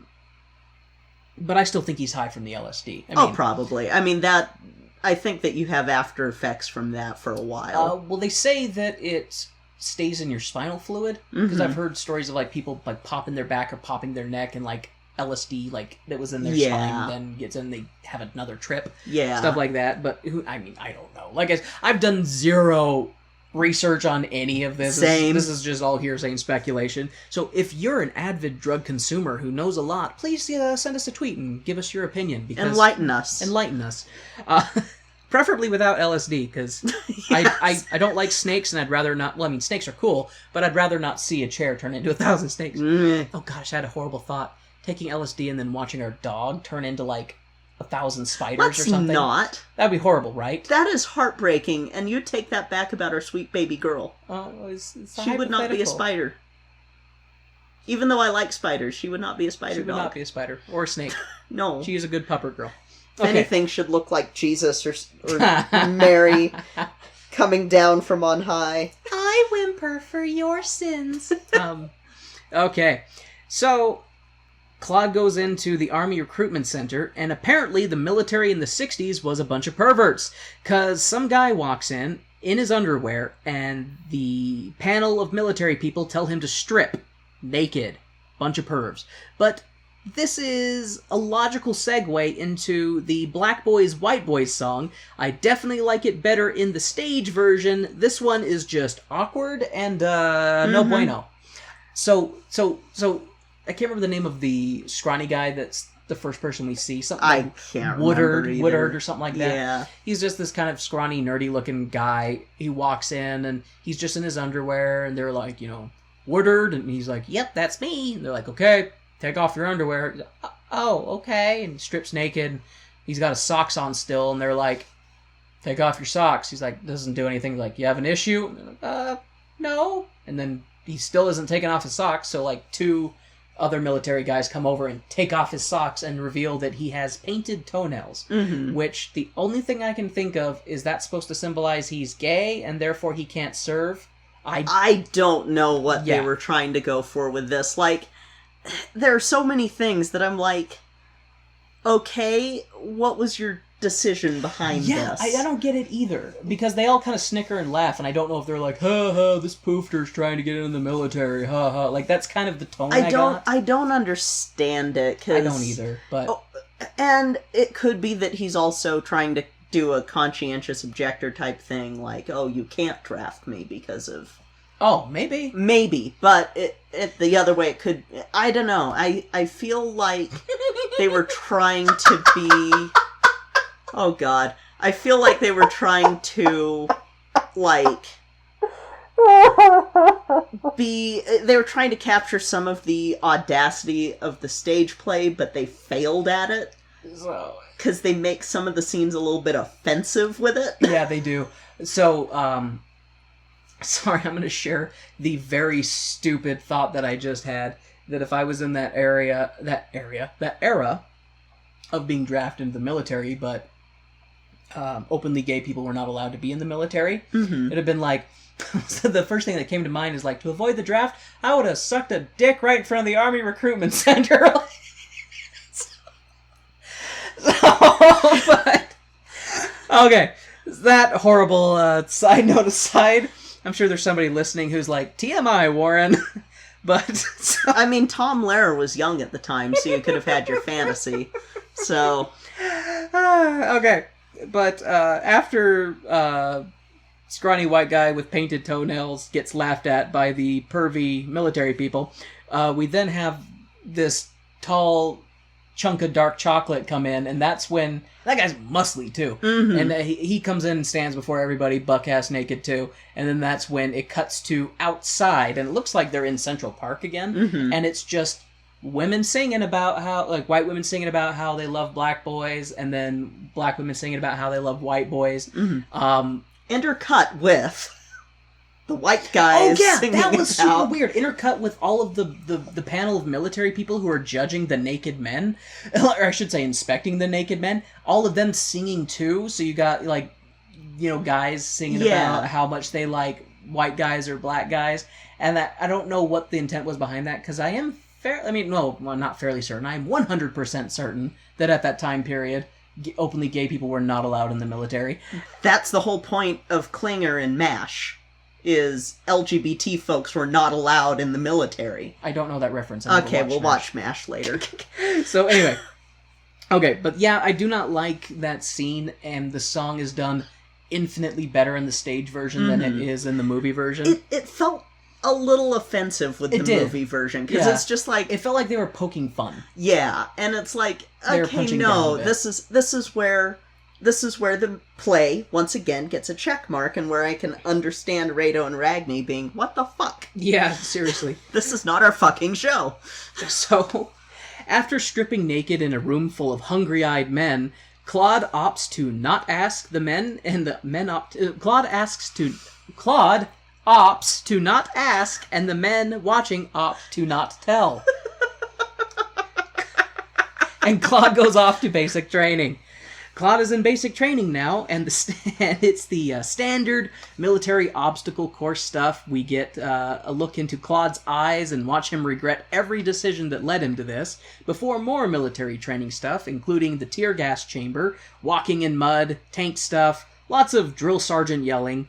Claude falls down and takes a little nap in the dirt, then wakes up and sends some letters to Sheila. Takes a little nap. That's kind of what it looked at. He's running around doing all the military training stuff, and drill sergeants are yelling at him, and he's in full gear, and then this part where he just kind of falls and rolls over, laying in the dirt, and he just is like breathing heavily, has his eyes closed, head back. And that's taking a little nap. Yeah. And that's when it cuts to him laying in his bunk, and he's sealing up a letter. And at first I thought he was reading a letter, and that's why I was tied to hurry and correct my note, because I'm like, oh, now he's writing letters. But no, he's he's reading letters, but he's sending a letter, and I wasn't sure who he's going to send it to. Turns out he is sending a letter to Sheila, it would seem, who then tracks down the hippies to show them the letter from Claude.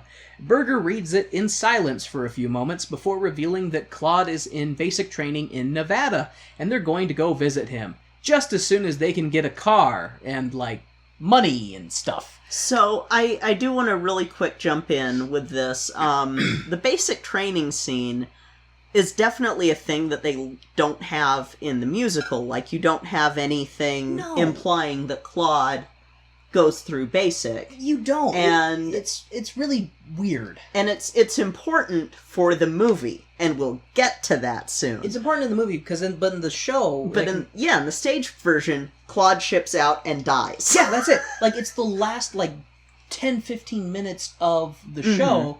It basically is like him doing an LSD drug trip about being in Vietnam, and then he's dead. Yeah. Like, we don't see any mention of him going to the military, doing anything, because at first I was like, is he actually in Vietnam? And then, because you were led to believe, oh, this is your hallucination, because that's what they say to him.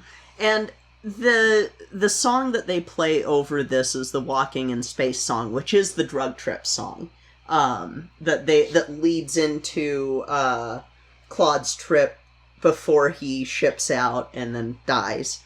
But yeah, it's one of those things that this is a point for the movie, but only because of what happens later. That is the only reason that this scene, this is an important scene, put the little pin mark there. The only reason that this scene is important is because of how much they changed the movie versus the theater show. Because there's a big-ass change coming up, folks. Yep, like federal crimes. So after that they get the letter and they read it, and okay, he's in Nevada, we're gonna go visit him. We then are interrupted. HUD turns out to be Lafayette, and his baby mama shows up to harsh his mellow and ask him all sorts of hard questions like, who's that woman, Jeannie?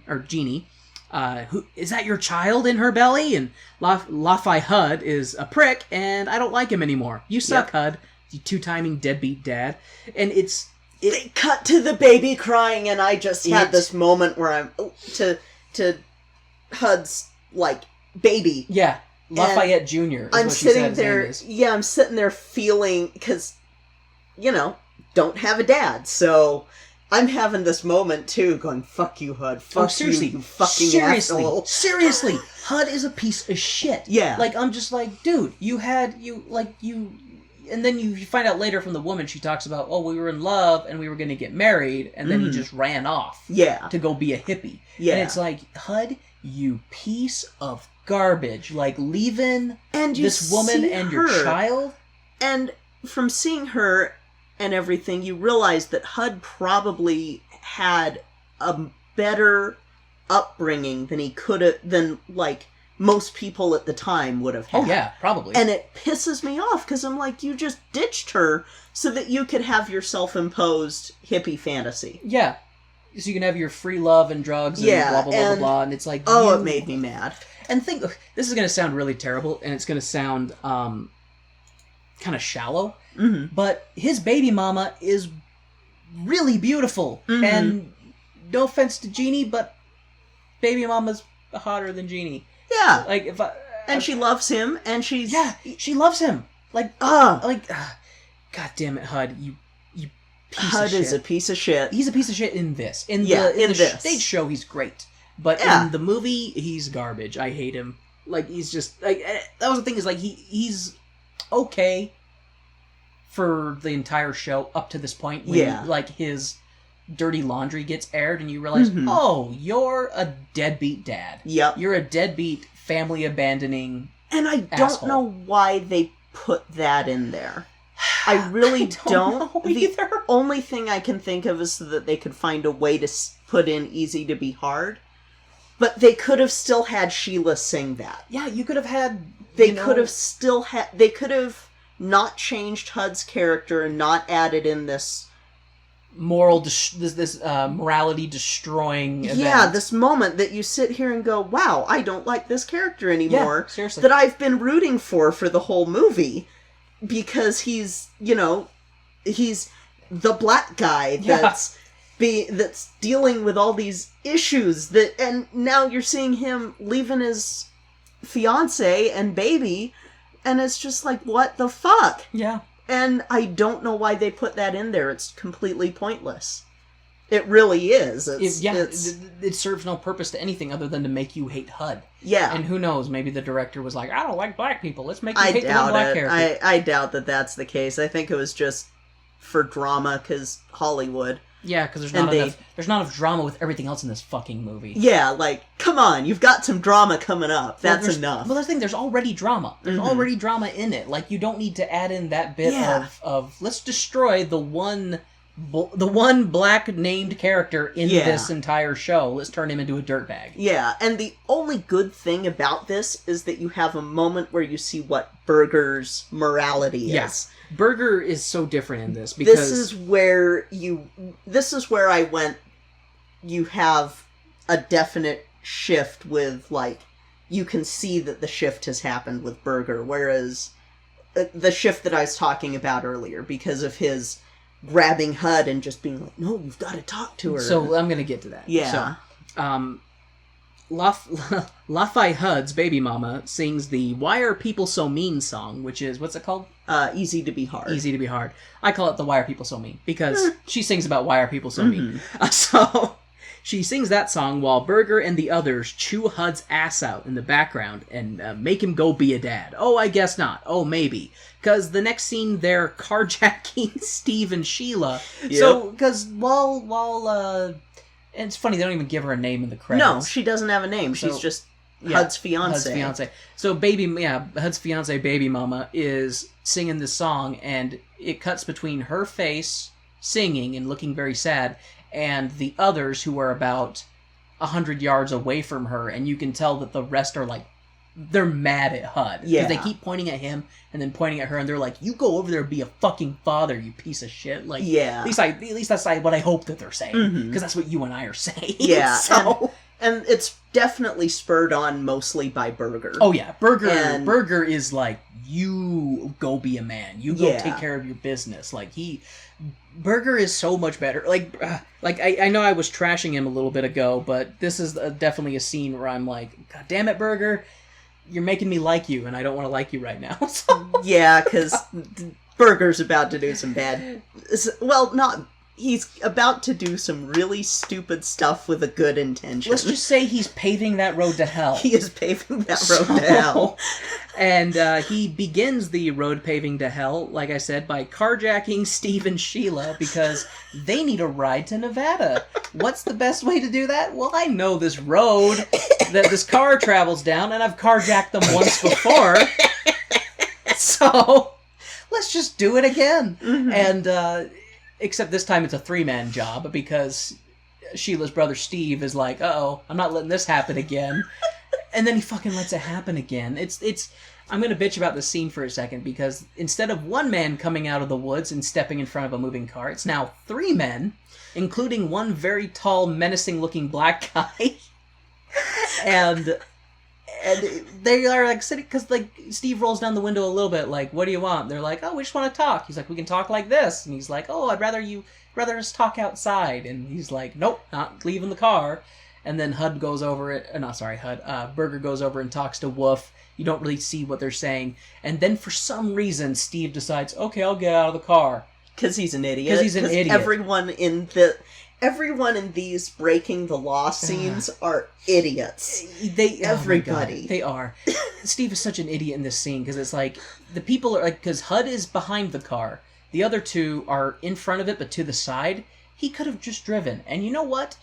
Not to advocate manslaughter, but the law would be in his favor because this guy has been carjacked before, and if you ran them over trying to protect yourself, you'd probably be fine. Uh-huh. So I'm sorry, Steve, but you should have just hit the gas and gone. But, of course he doesn't. He gets out of the car. And Sheila assists this carjacking. Sheila assists by not doing anything. Well, she unlocks the doors, too. She does? Yes. She unlocks... Because he locks the doors, and she unlocks them, so that That's after he gets out. Yes. After he gets out, she unlocks the doors. Because he gets out, he has the keys in his hand, Hud is behind him, like, twists his arm, makes him drop the keys, and then they pick up the keys, get in the car, and drive away with Sheila in it.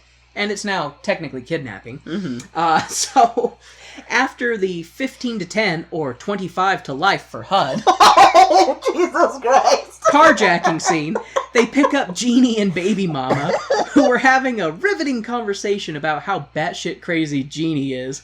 Then the Polly gang heads to Nevada, we assume. Mm-hmm. So there you go, that's my joke in there. For the white guys, I think Grand Theft Auto might be 5 to 10. For Hud, that's 25 to life. So Hud, it's shot. Let's be real. If he turned himself in, it might be 25. If he turned himself in, yeah, but... Yeah, I mean, if the police caught up to the stolen vehicle and pulled them over... Mm-hmm. Yeah. Okay, so Claude, we're now cutting to Claude. Claude is now graduating boot camp and getting a speech from old as fuck military guy who's getting ready to send the boys off to their likely deaths. When suddenly, bad music blasts over the airwaves, and we are to assume it's the hippie gang here to crash Claude's graduation. After all, what are friends for besides getting you high, getting you arrested, getting you high some more, ruining your potential relationship, and driving across country in a stolen car to crash your military graduation. I said driving across crunchy. I think I might be hungry. So you got a contact high from the show. I must have, like I swear. We then get an expressive dance number in front of the Washington Monument featuring Viet Cong impersonators and fake soldiers. It was kind of a bizarre scene. I know it's a protest. Yeah. It's a protest dance number.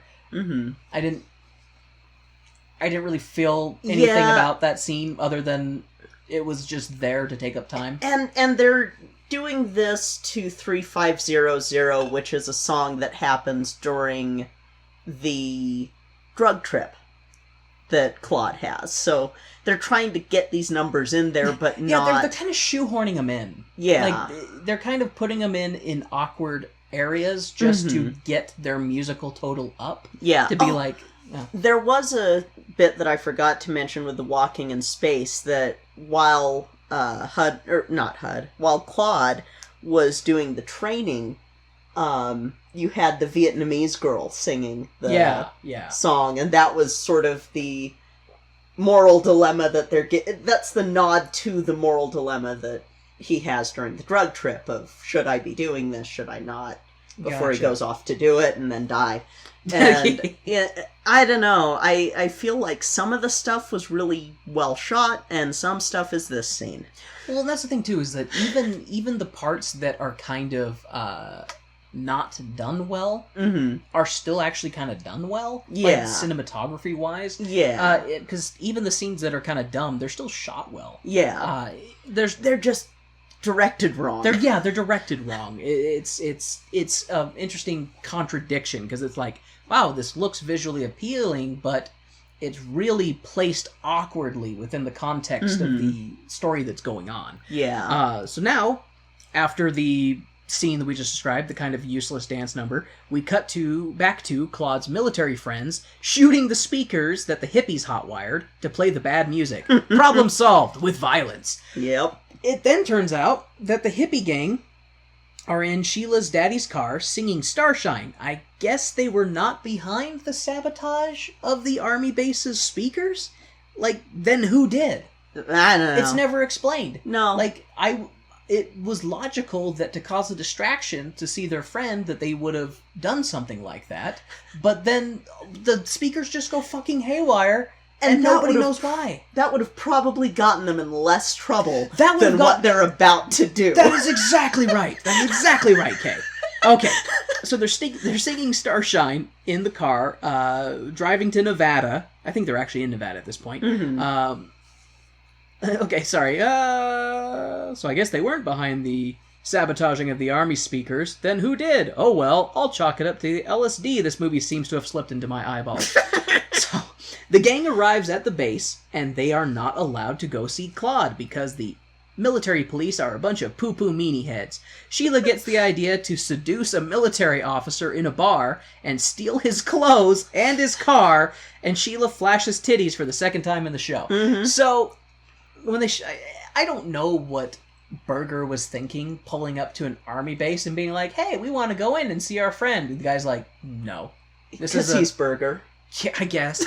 It's like, Berger, this didn't work at the fancy dinner party. Why do you think this would work with the goddamn U.S. Army? Like, because he's at the checkpoint, the guy's like, you need to turn around and leave. This is a secure site. You can't come in here. And he's like, no, we just want to see our friend. He's like, no, you need to leave. He's like, well, can we just call him? No, you can call him from the town up there. Like, you need to leave. If what happens at the end of this didn't happen, Berger would have gone on to write The Secret. No. Well, okay, actually, yes, because The Secret doesn't work. Yeah. And it doesn't work for Berger either. No, it does not. So, okay. So that's the thing they do. So the others are all hanging out in the car while Sheila is in this army bar that's off base, flirting with some officer, and basically is like, hey, let's go do stuff, and he's like, all right. So they stumble out of the bar during the day because no time to drink like now, and they get in his car, and Sheila basically directs him to this dirt road in the desert, like, let's go screw over here. And she's like having him take off his clothes, and she's getting undressed in the car, and they're laughing, and she's putting on his uniform, and he's like, sure, whatever, I'm gonna get laid. This chick can kind of do whatever, as long as I get my jollies off. And then she tells him to pull over, and she gets out of the car and starts running in like this playful, ha ha ha, you have to catch me. And he's like, you cutie pie, da da da da da.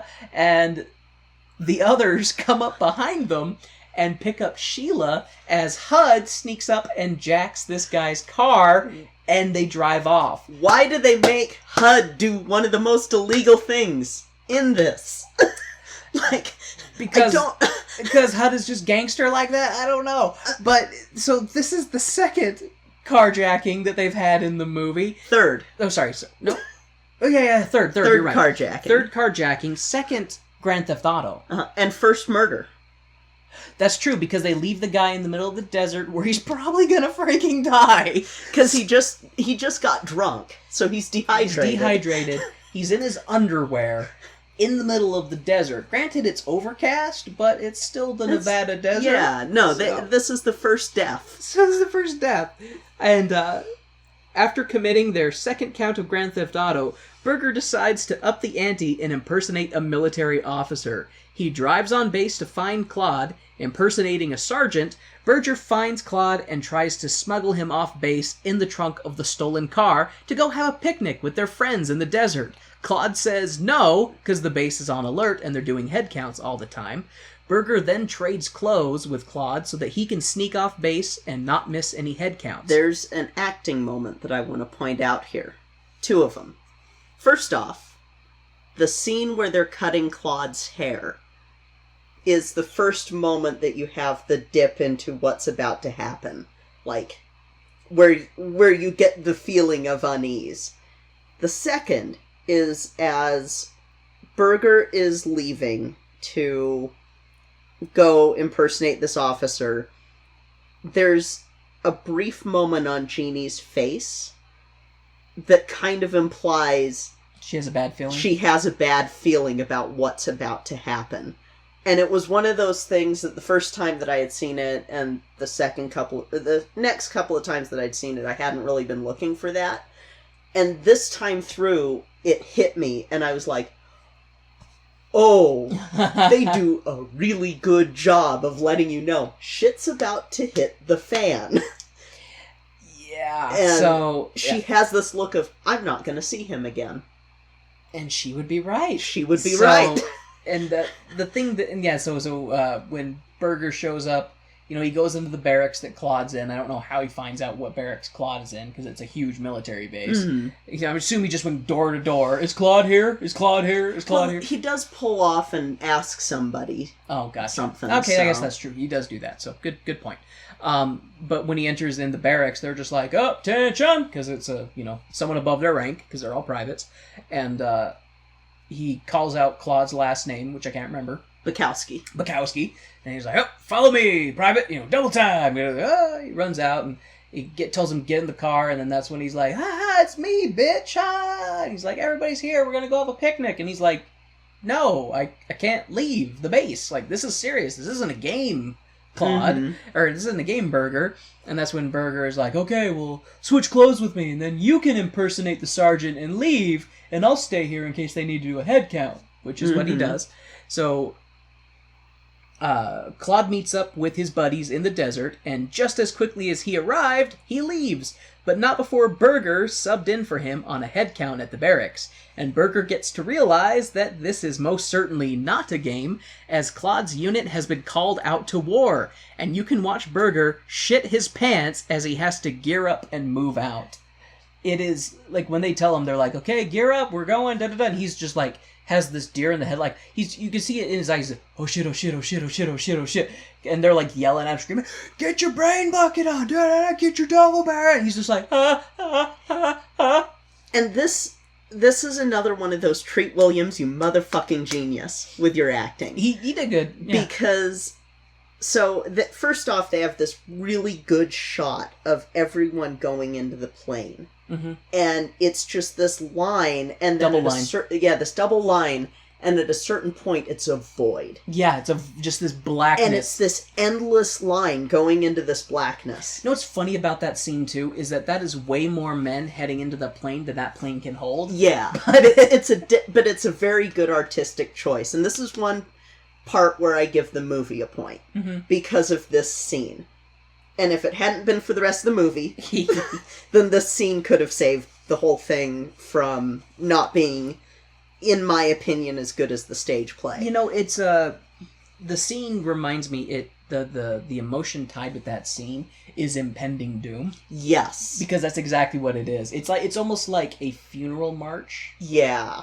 And there's a moment when Berger is singing the Manchester, England, across the Atlantic Sea. When, he looks up to the sky and I'm a genius.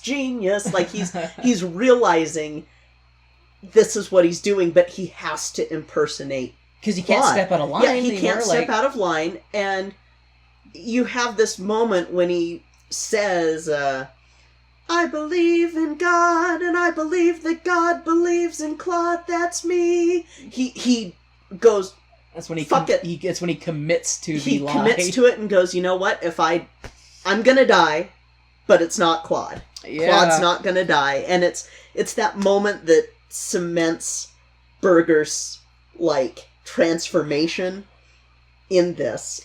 And it cements why he's the more dynamic and the main character, even though Claude was supposed to be. But you know the thing, too, is that they're... the Claude in the show and the Claude in the movie are two very different people. Yeah. Claude in the show dies, but he's kind of this spongy, douchey, hippie kid. Yeah.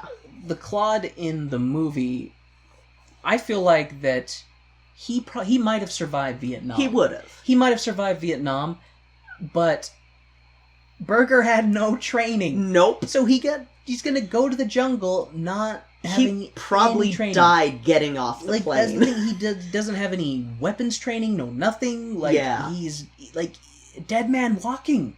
Dead man walking. And he knows it. And you see that moment when he knows it, and he knows it didn't matter that he burned his draft card. It didn't matter what he was doing. He ended up going anyway. And he had these moments that he could have said something, but that's where the character, like, he could have said something, he would have gotten in a lot of trouble, would have been in prison for the rest of his life. Claude would have gotten court-martialed. Yeah, Claude would have gotten court-martialed, and I think that's also where he went, I can't do this to him. I've gotta... Because that's the thing, is, like, he was in the situation, and he pressured Claude into it. That's the thing is, Berger really owned up and bit the bullet when it comes to... Literally, when it comes to this scene, because it's like, he dug this hole, he dug this hole, and he's like, I need to fill it, because because it's like, either one person's going to die, or two people are going to die. Yeah. Because...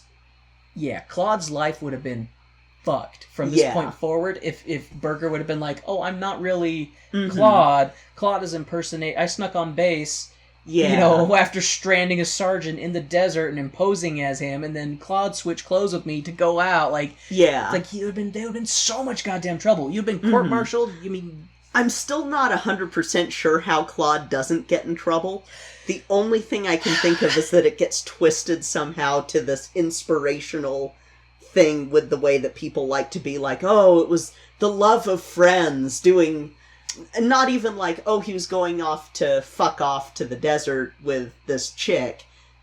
They could easily spin that, and I still would have been in a huge amount of shit. He still would have been in a huge amount of shit, and I'm amazed that Claude gets off as easily as he does. So, okay. So we did kind of jump ahead, but it's okay because we've been alluding to this for a while. But Berger is shipping out. Claude, races back to the base, but he is too late to the game, and Berger ships out to war in Claude's place, and dies. Off screen, of course. It cuts to the graveyard and George Berger's headstone. Congrats, Berger, you're a fucking hero, you fucking idiot. So, the movie ends with a protest in front of the White House.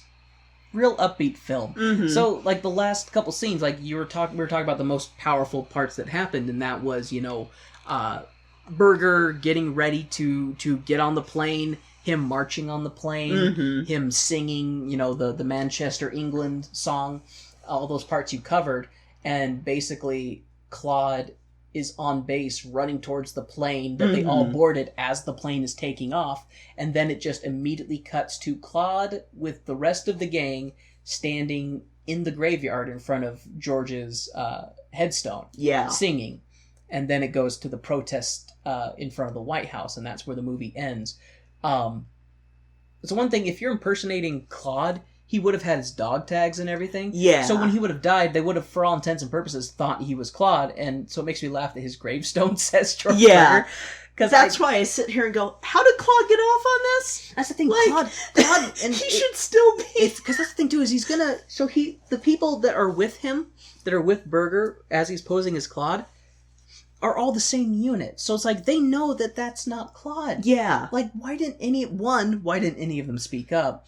And Yeah. two, like, I'm just like, military people are trained, you know, they're brothers in arms. Your unit, like, it's a brotherhood, it's family, like, you have each other's back, you know, no man left behind kind of thing. But then here's this schmuck who has no training, is likely to get any of them killed just as much as get himself killed, Yeah. who is now going to war with them. And, like, he would have had his dog, like, when he died, he would have been wearing Claude's dog tags, and then it would have been like, this isn't fucking Claude, where the fuck is Claude?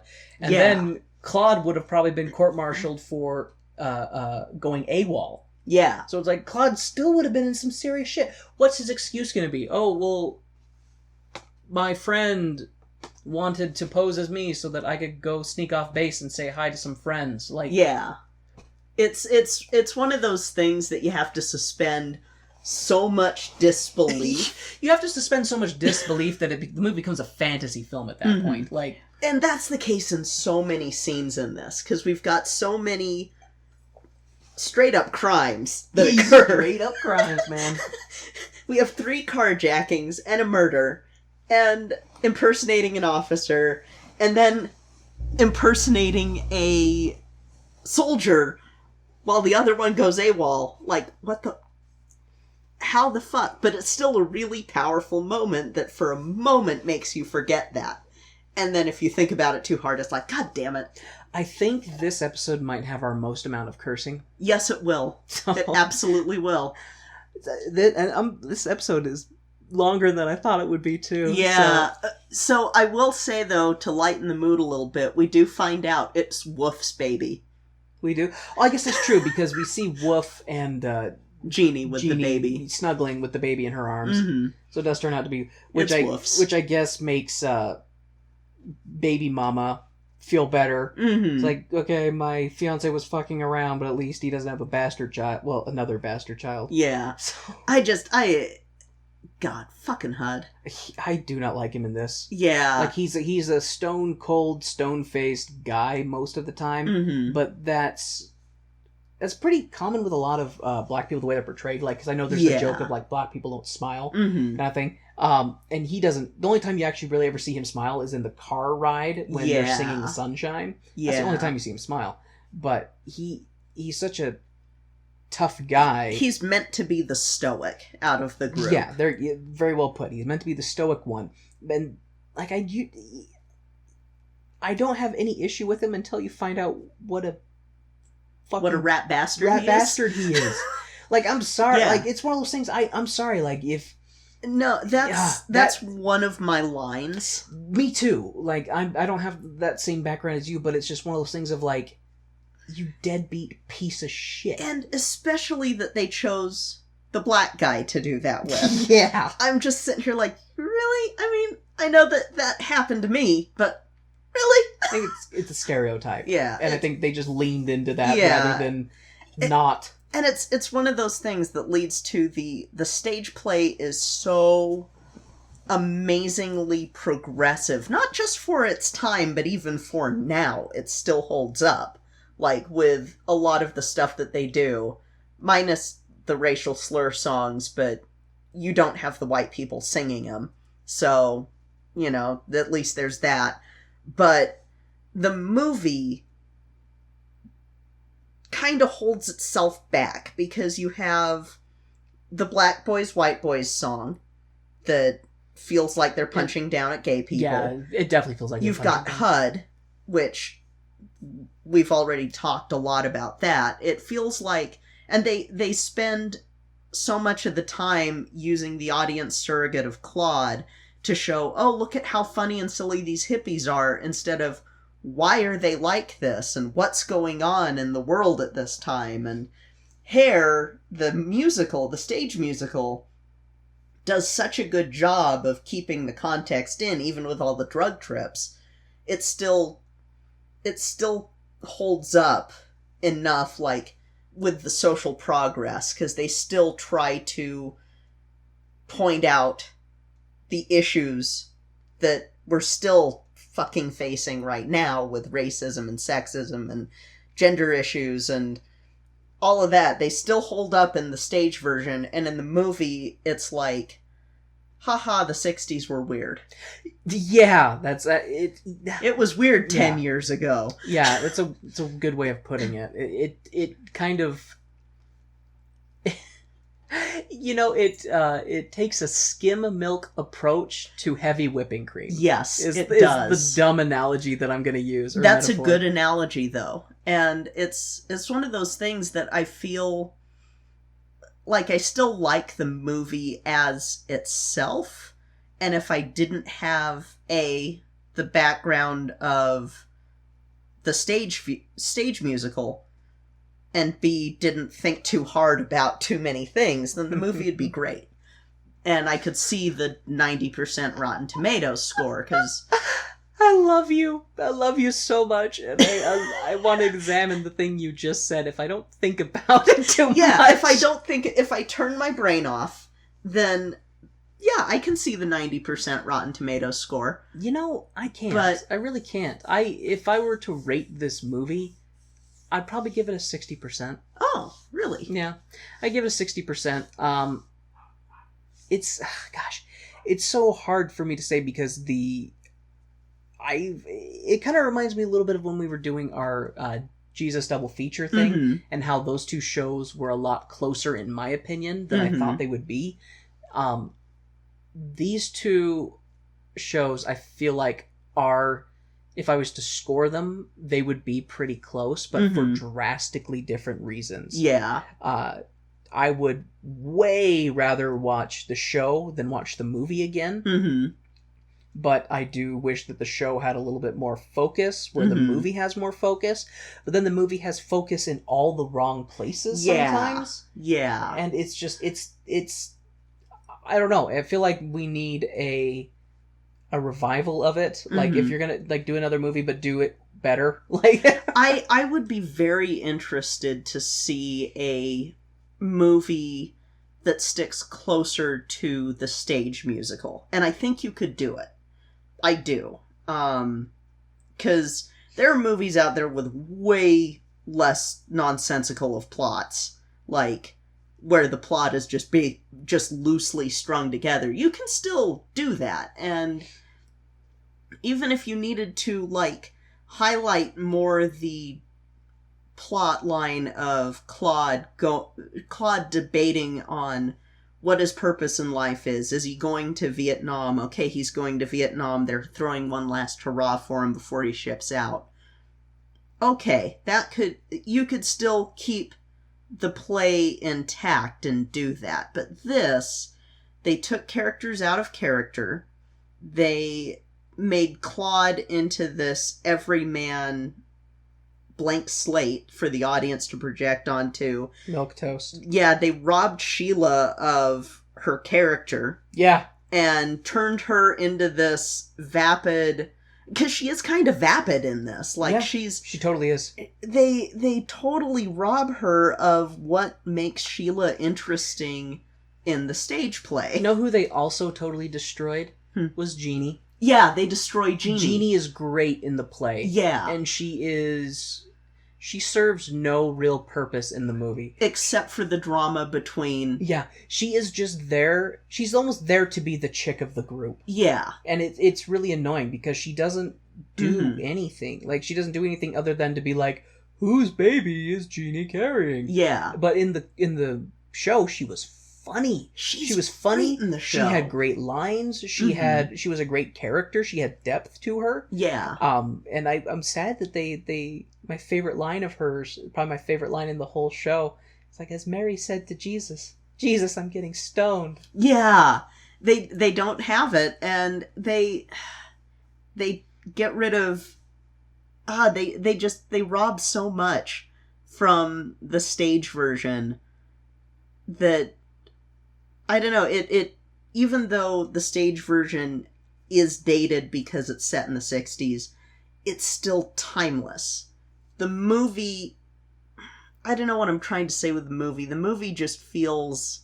I feel like the movie feels forced. The movie feels forced. In some parts, but I do agree that you're with saying that the show is more timeless, because I think part of that is because of how bizarre so many of the scenes Yeah. are, is that it's the kind of show that could be played in any decade and still be able to deliver the message that it wants to deliver and still be entertaining. Yeah, and it keeps the context with it, which I think is why it works still on stage.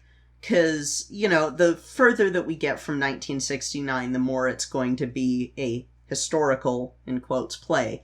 And it still keeps it as authentic as possible. I know that they did try to do an update to move Hair into the Iraq War, and it didn't do very well, because it was like, well, no.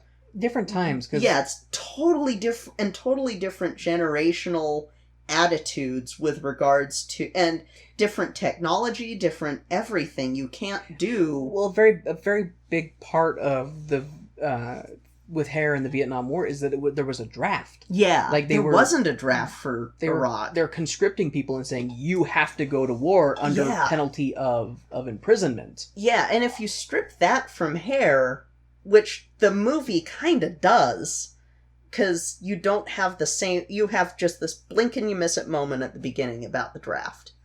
And that's it. And it's like, no, you've got to keep that in there, because that's the thrust of all the emotion in the play and all of the conflict in the play. Once you take that out, you have to create a conflict that's stupid and shallow and doesn't work if you pick it apart too much. And so, I don't know, I get kind of, like, I still have good feelings about the movie with regards to the way it's filmed and the acting and the singing. And like I said, Treat Williams is great. Did a great Treat job. Williams is wonderful in this, and he sells me on Burger with this. And definitely sells me on the changes that they make to make Burger sort of be this hybrid between Burger and Claude, even though, you know, there's still issues with that. Treat Williams does a really good job with it. And if the whole movie had felt like the last 5 to 10 minutes of the movie, like with regards to keeping the emotional impact of each scene that was in the stage play intact, then I'd say that the movie could hold more weight on its own. Or not on its own, but held up to the stage play. But once you compare the two, it's like, the movie's not... If I was watching the movie by itself, I would give it the higher score just because of the cinematography and the acting and the... not necessarily the directing, but some of the directing. I would be like, okay, yeah, this is really good. Singing's great, soundtrack's great, acting's great, story's kind of sucky, but everything else is fun. The minute that you have the context of the original show, it's like, no, I can see why Rado and Ragni are pissed at it. Mm-hmm. I can really... Because if I had created something like Hair, and they did to my thing what they did to Hair, I'd be mad. You know, I feel like a pretty good analogy for what they did with the stage version in the movie is it's almost like they ran it through a funhouse mirror. Yeah. Because they stretched it out in parts, they scrunched it down in other parts, and it does not resemble the real thing. It doesn't. And it's... I don't know, there's like parts of my brain that I'm like, oh, come on, you're being too harsh on it. And then there's other parts that are like, no, fuck it, like, be harsh, be critical, because things can't be improved and we don't learn from mistakes unless people are critical. Yeah. It's just, I and don't know. It's not that it's bad, it's just once you have that other... once you have the source material to look at, it falls apart. And also if you spend too much time thinking about the multitude of crimes committed. Oh my god. More than just refusing to be drafted, these guys are... They're doing fucking carjackings and they strand a dude in the desert. Grand Theft Auto, attempted murder, impersonating a military, impersonating officer, I'm not sure what the technical crime is for going AWOL. Yeah, desertion. Desertion, yeah. And, I just... And so much of the movie hinges on everybody holding the stupid ball. They just pass the stupid ball around. Okay, it's Burger's turn. Okay, it's Claude's turn. Okay, it's Steve's turn. Yeah, what's interesting too is the cast of characters was bigger in the show. Mm-hmm. Well, I mean, it's funny to say that considering that they have a huge hippie army in the movie, but we don't know anybody's name. No. Like, it rather than this one focused community of people, we just have an army of hippies who are just kind of here one moment, gone the next. Everyone's an extra. Yeah, everyone's an extra. There's a handful of actual people that we're supposed to care about, and then everybody else is an extra. Whereas with the stage show, it's an ensemble, so everyone's named. Everyone's got something to give to this community, and everyone's a part of this community. You don't get that communal feeling with the movie that you get with the stage show. And, man, watching the movie makes me want to watch the stage show again. And, I had the same and thoughts. see if I can find... Because I really like the version that we saw, but I also want to see... Because this is a show that different versions do different things. That's kind of... Well, it's the case with live theater in general, that different productions will make different choices that are more interesting in one, or one choice works better here and another choice works better here. And that's the allure with live theater. Man, I wish it was more accessible. But yeah, I just it's making me want to rewatch the stage version now, because I love the stage version, and this makes me miss it. And makes me miss things about it. I mean, I don't miss Claude being an asshole, but Claude is such a douchebag. Yeah, but at least Claude had personality. Yeah, it's like, what do you prefer? Do you prefer the douchebag that you hate, or do you prefer mannequin milquetoast? Yeah, and Burger is definitely more of a kid in the stage version than he is in the movie. Because, I mean, Burger's the one who gets kicked out of high school, so...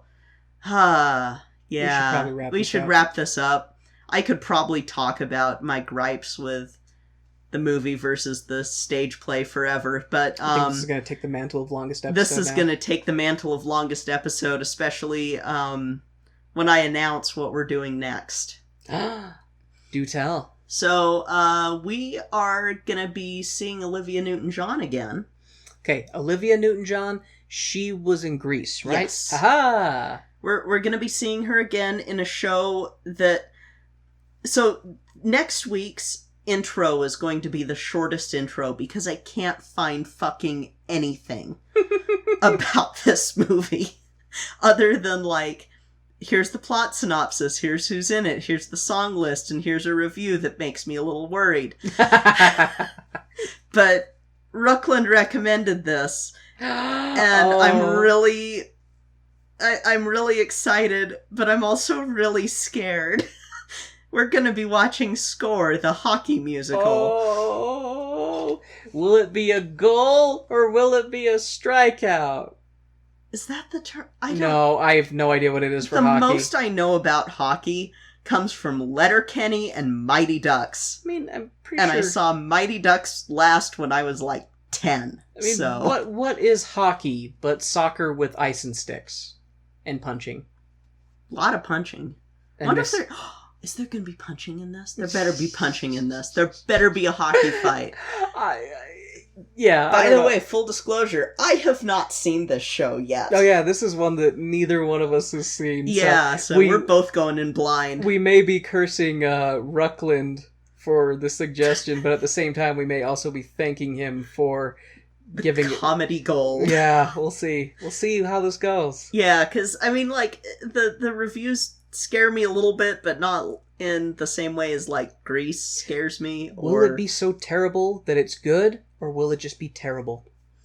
It won't be Starlight Express. We can guarantee that. Oh, thank you, sweet baby Jesus. Yeah, no, I don't know if we're going to run into anything as bad as that one, so we'll see. There's a lot of... for Hitler and Germany. Producers is good. Yeah, but like the actual Springtime for Hitler play. Like if they made a Springtime for Hitler. God. No. Like, and made it to be serious, not satire. Then those people need to be banned from everything. They need to be banned from life. So yeah, next week, Score! The hockey musical. So thank you guys so much for listening to our now longest episode ever. We'll see if we top that later. I don't know. There's a show coming up that might. We'll see.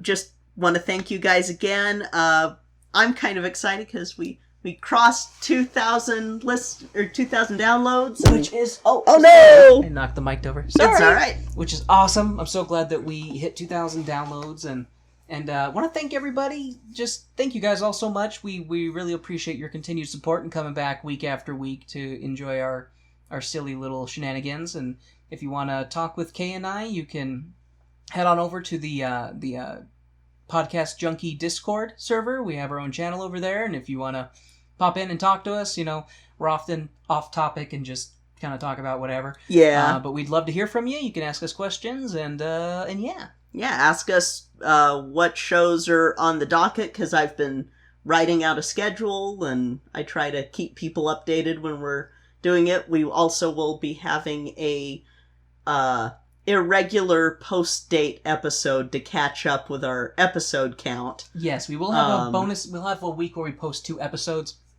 Not sure when that'll be yet. I'm thinking it might be the same week as Score. We'll see. It might be sooner rather than later. It might be sooner rather than later, just so that, for my sanity's sake, the Weber week actually is episode 40. Oh, it's gotta be. We gotta stick with tradition. Yeah, we've got to stick with tradition. Tradition. That one's going to be a little later. I know, because I've seen it. Yeah, you've seen it. So, but the show that I'm planning on putting in between Score and Jekyll and Hyde is going to be Music Man, because I still can't believe you haven't seen it. Nope. Man, I still can't believe it. So, remember, uncultured swine. True. So we also have a website now, tonedeafmusical.com. You can find all of our social links on there. You can find a link to the Podcast Junkie Discord server. I've posted all of the episodes on there, and then there is a little Podbean player, since that's what we use to post, but it only posts the last 10 episodes. So if you want to listen through the website, you do have to go post by post on there. But I do have them all on there, and I have them tagged for if you want to just listen to the Cats episodes. Which I can't believe there's 2, and there's going to be 3 by the end of the year. It's the show that keeps on giving. Has a litter. A litter of cat episodes. If you want to go above and beyond, you can donate to our Patreon at Tone Deaf Musical. We are going to be releasing an episode about the Skittles musical soon, so that'll be fun. Taste the rainbow. Jesus, I can't believe it exists. And if you want to help us out, please give us a rate and review wherever you get your podcasts from. That's the best way to help indie podcasts grow and find a larger audience. So we would greatly, greatly, greatly, greatly appreciate anybody who wants to give us a rate and review. Yeah. You can do that on iTunes. I believe CastBox has it. Podchaser is way awesome because they have it where you can do it by episode as well as just a general show rating, and Podchaser's great anyway. Y'all should be using it because it's like the IMDb of podcasts, so it's way awesome. Anyway, that'll be it for this week. Next week we'll hit the ice and do Score, but get the puck out of here. Oh my God. That's it for this week. Don't worry, I'll have some cool frosty jokes next time. God damn it. I'm Kay. I'm Warren. This has been Tone Deaf.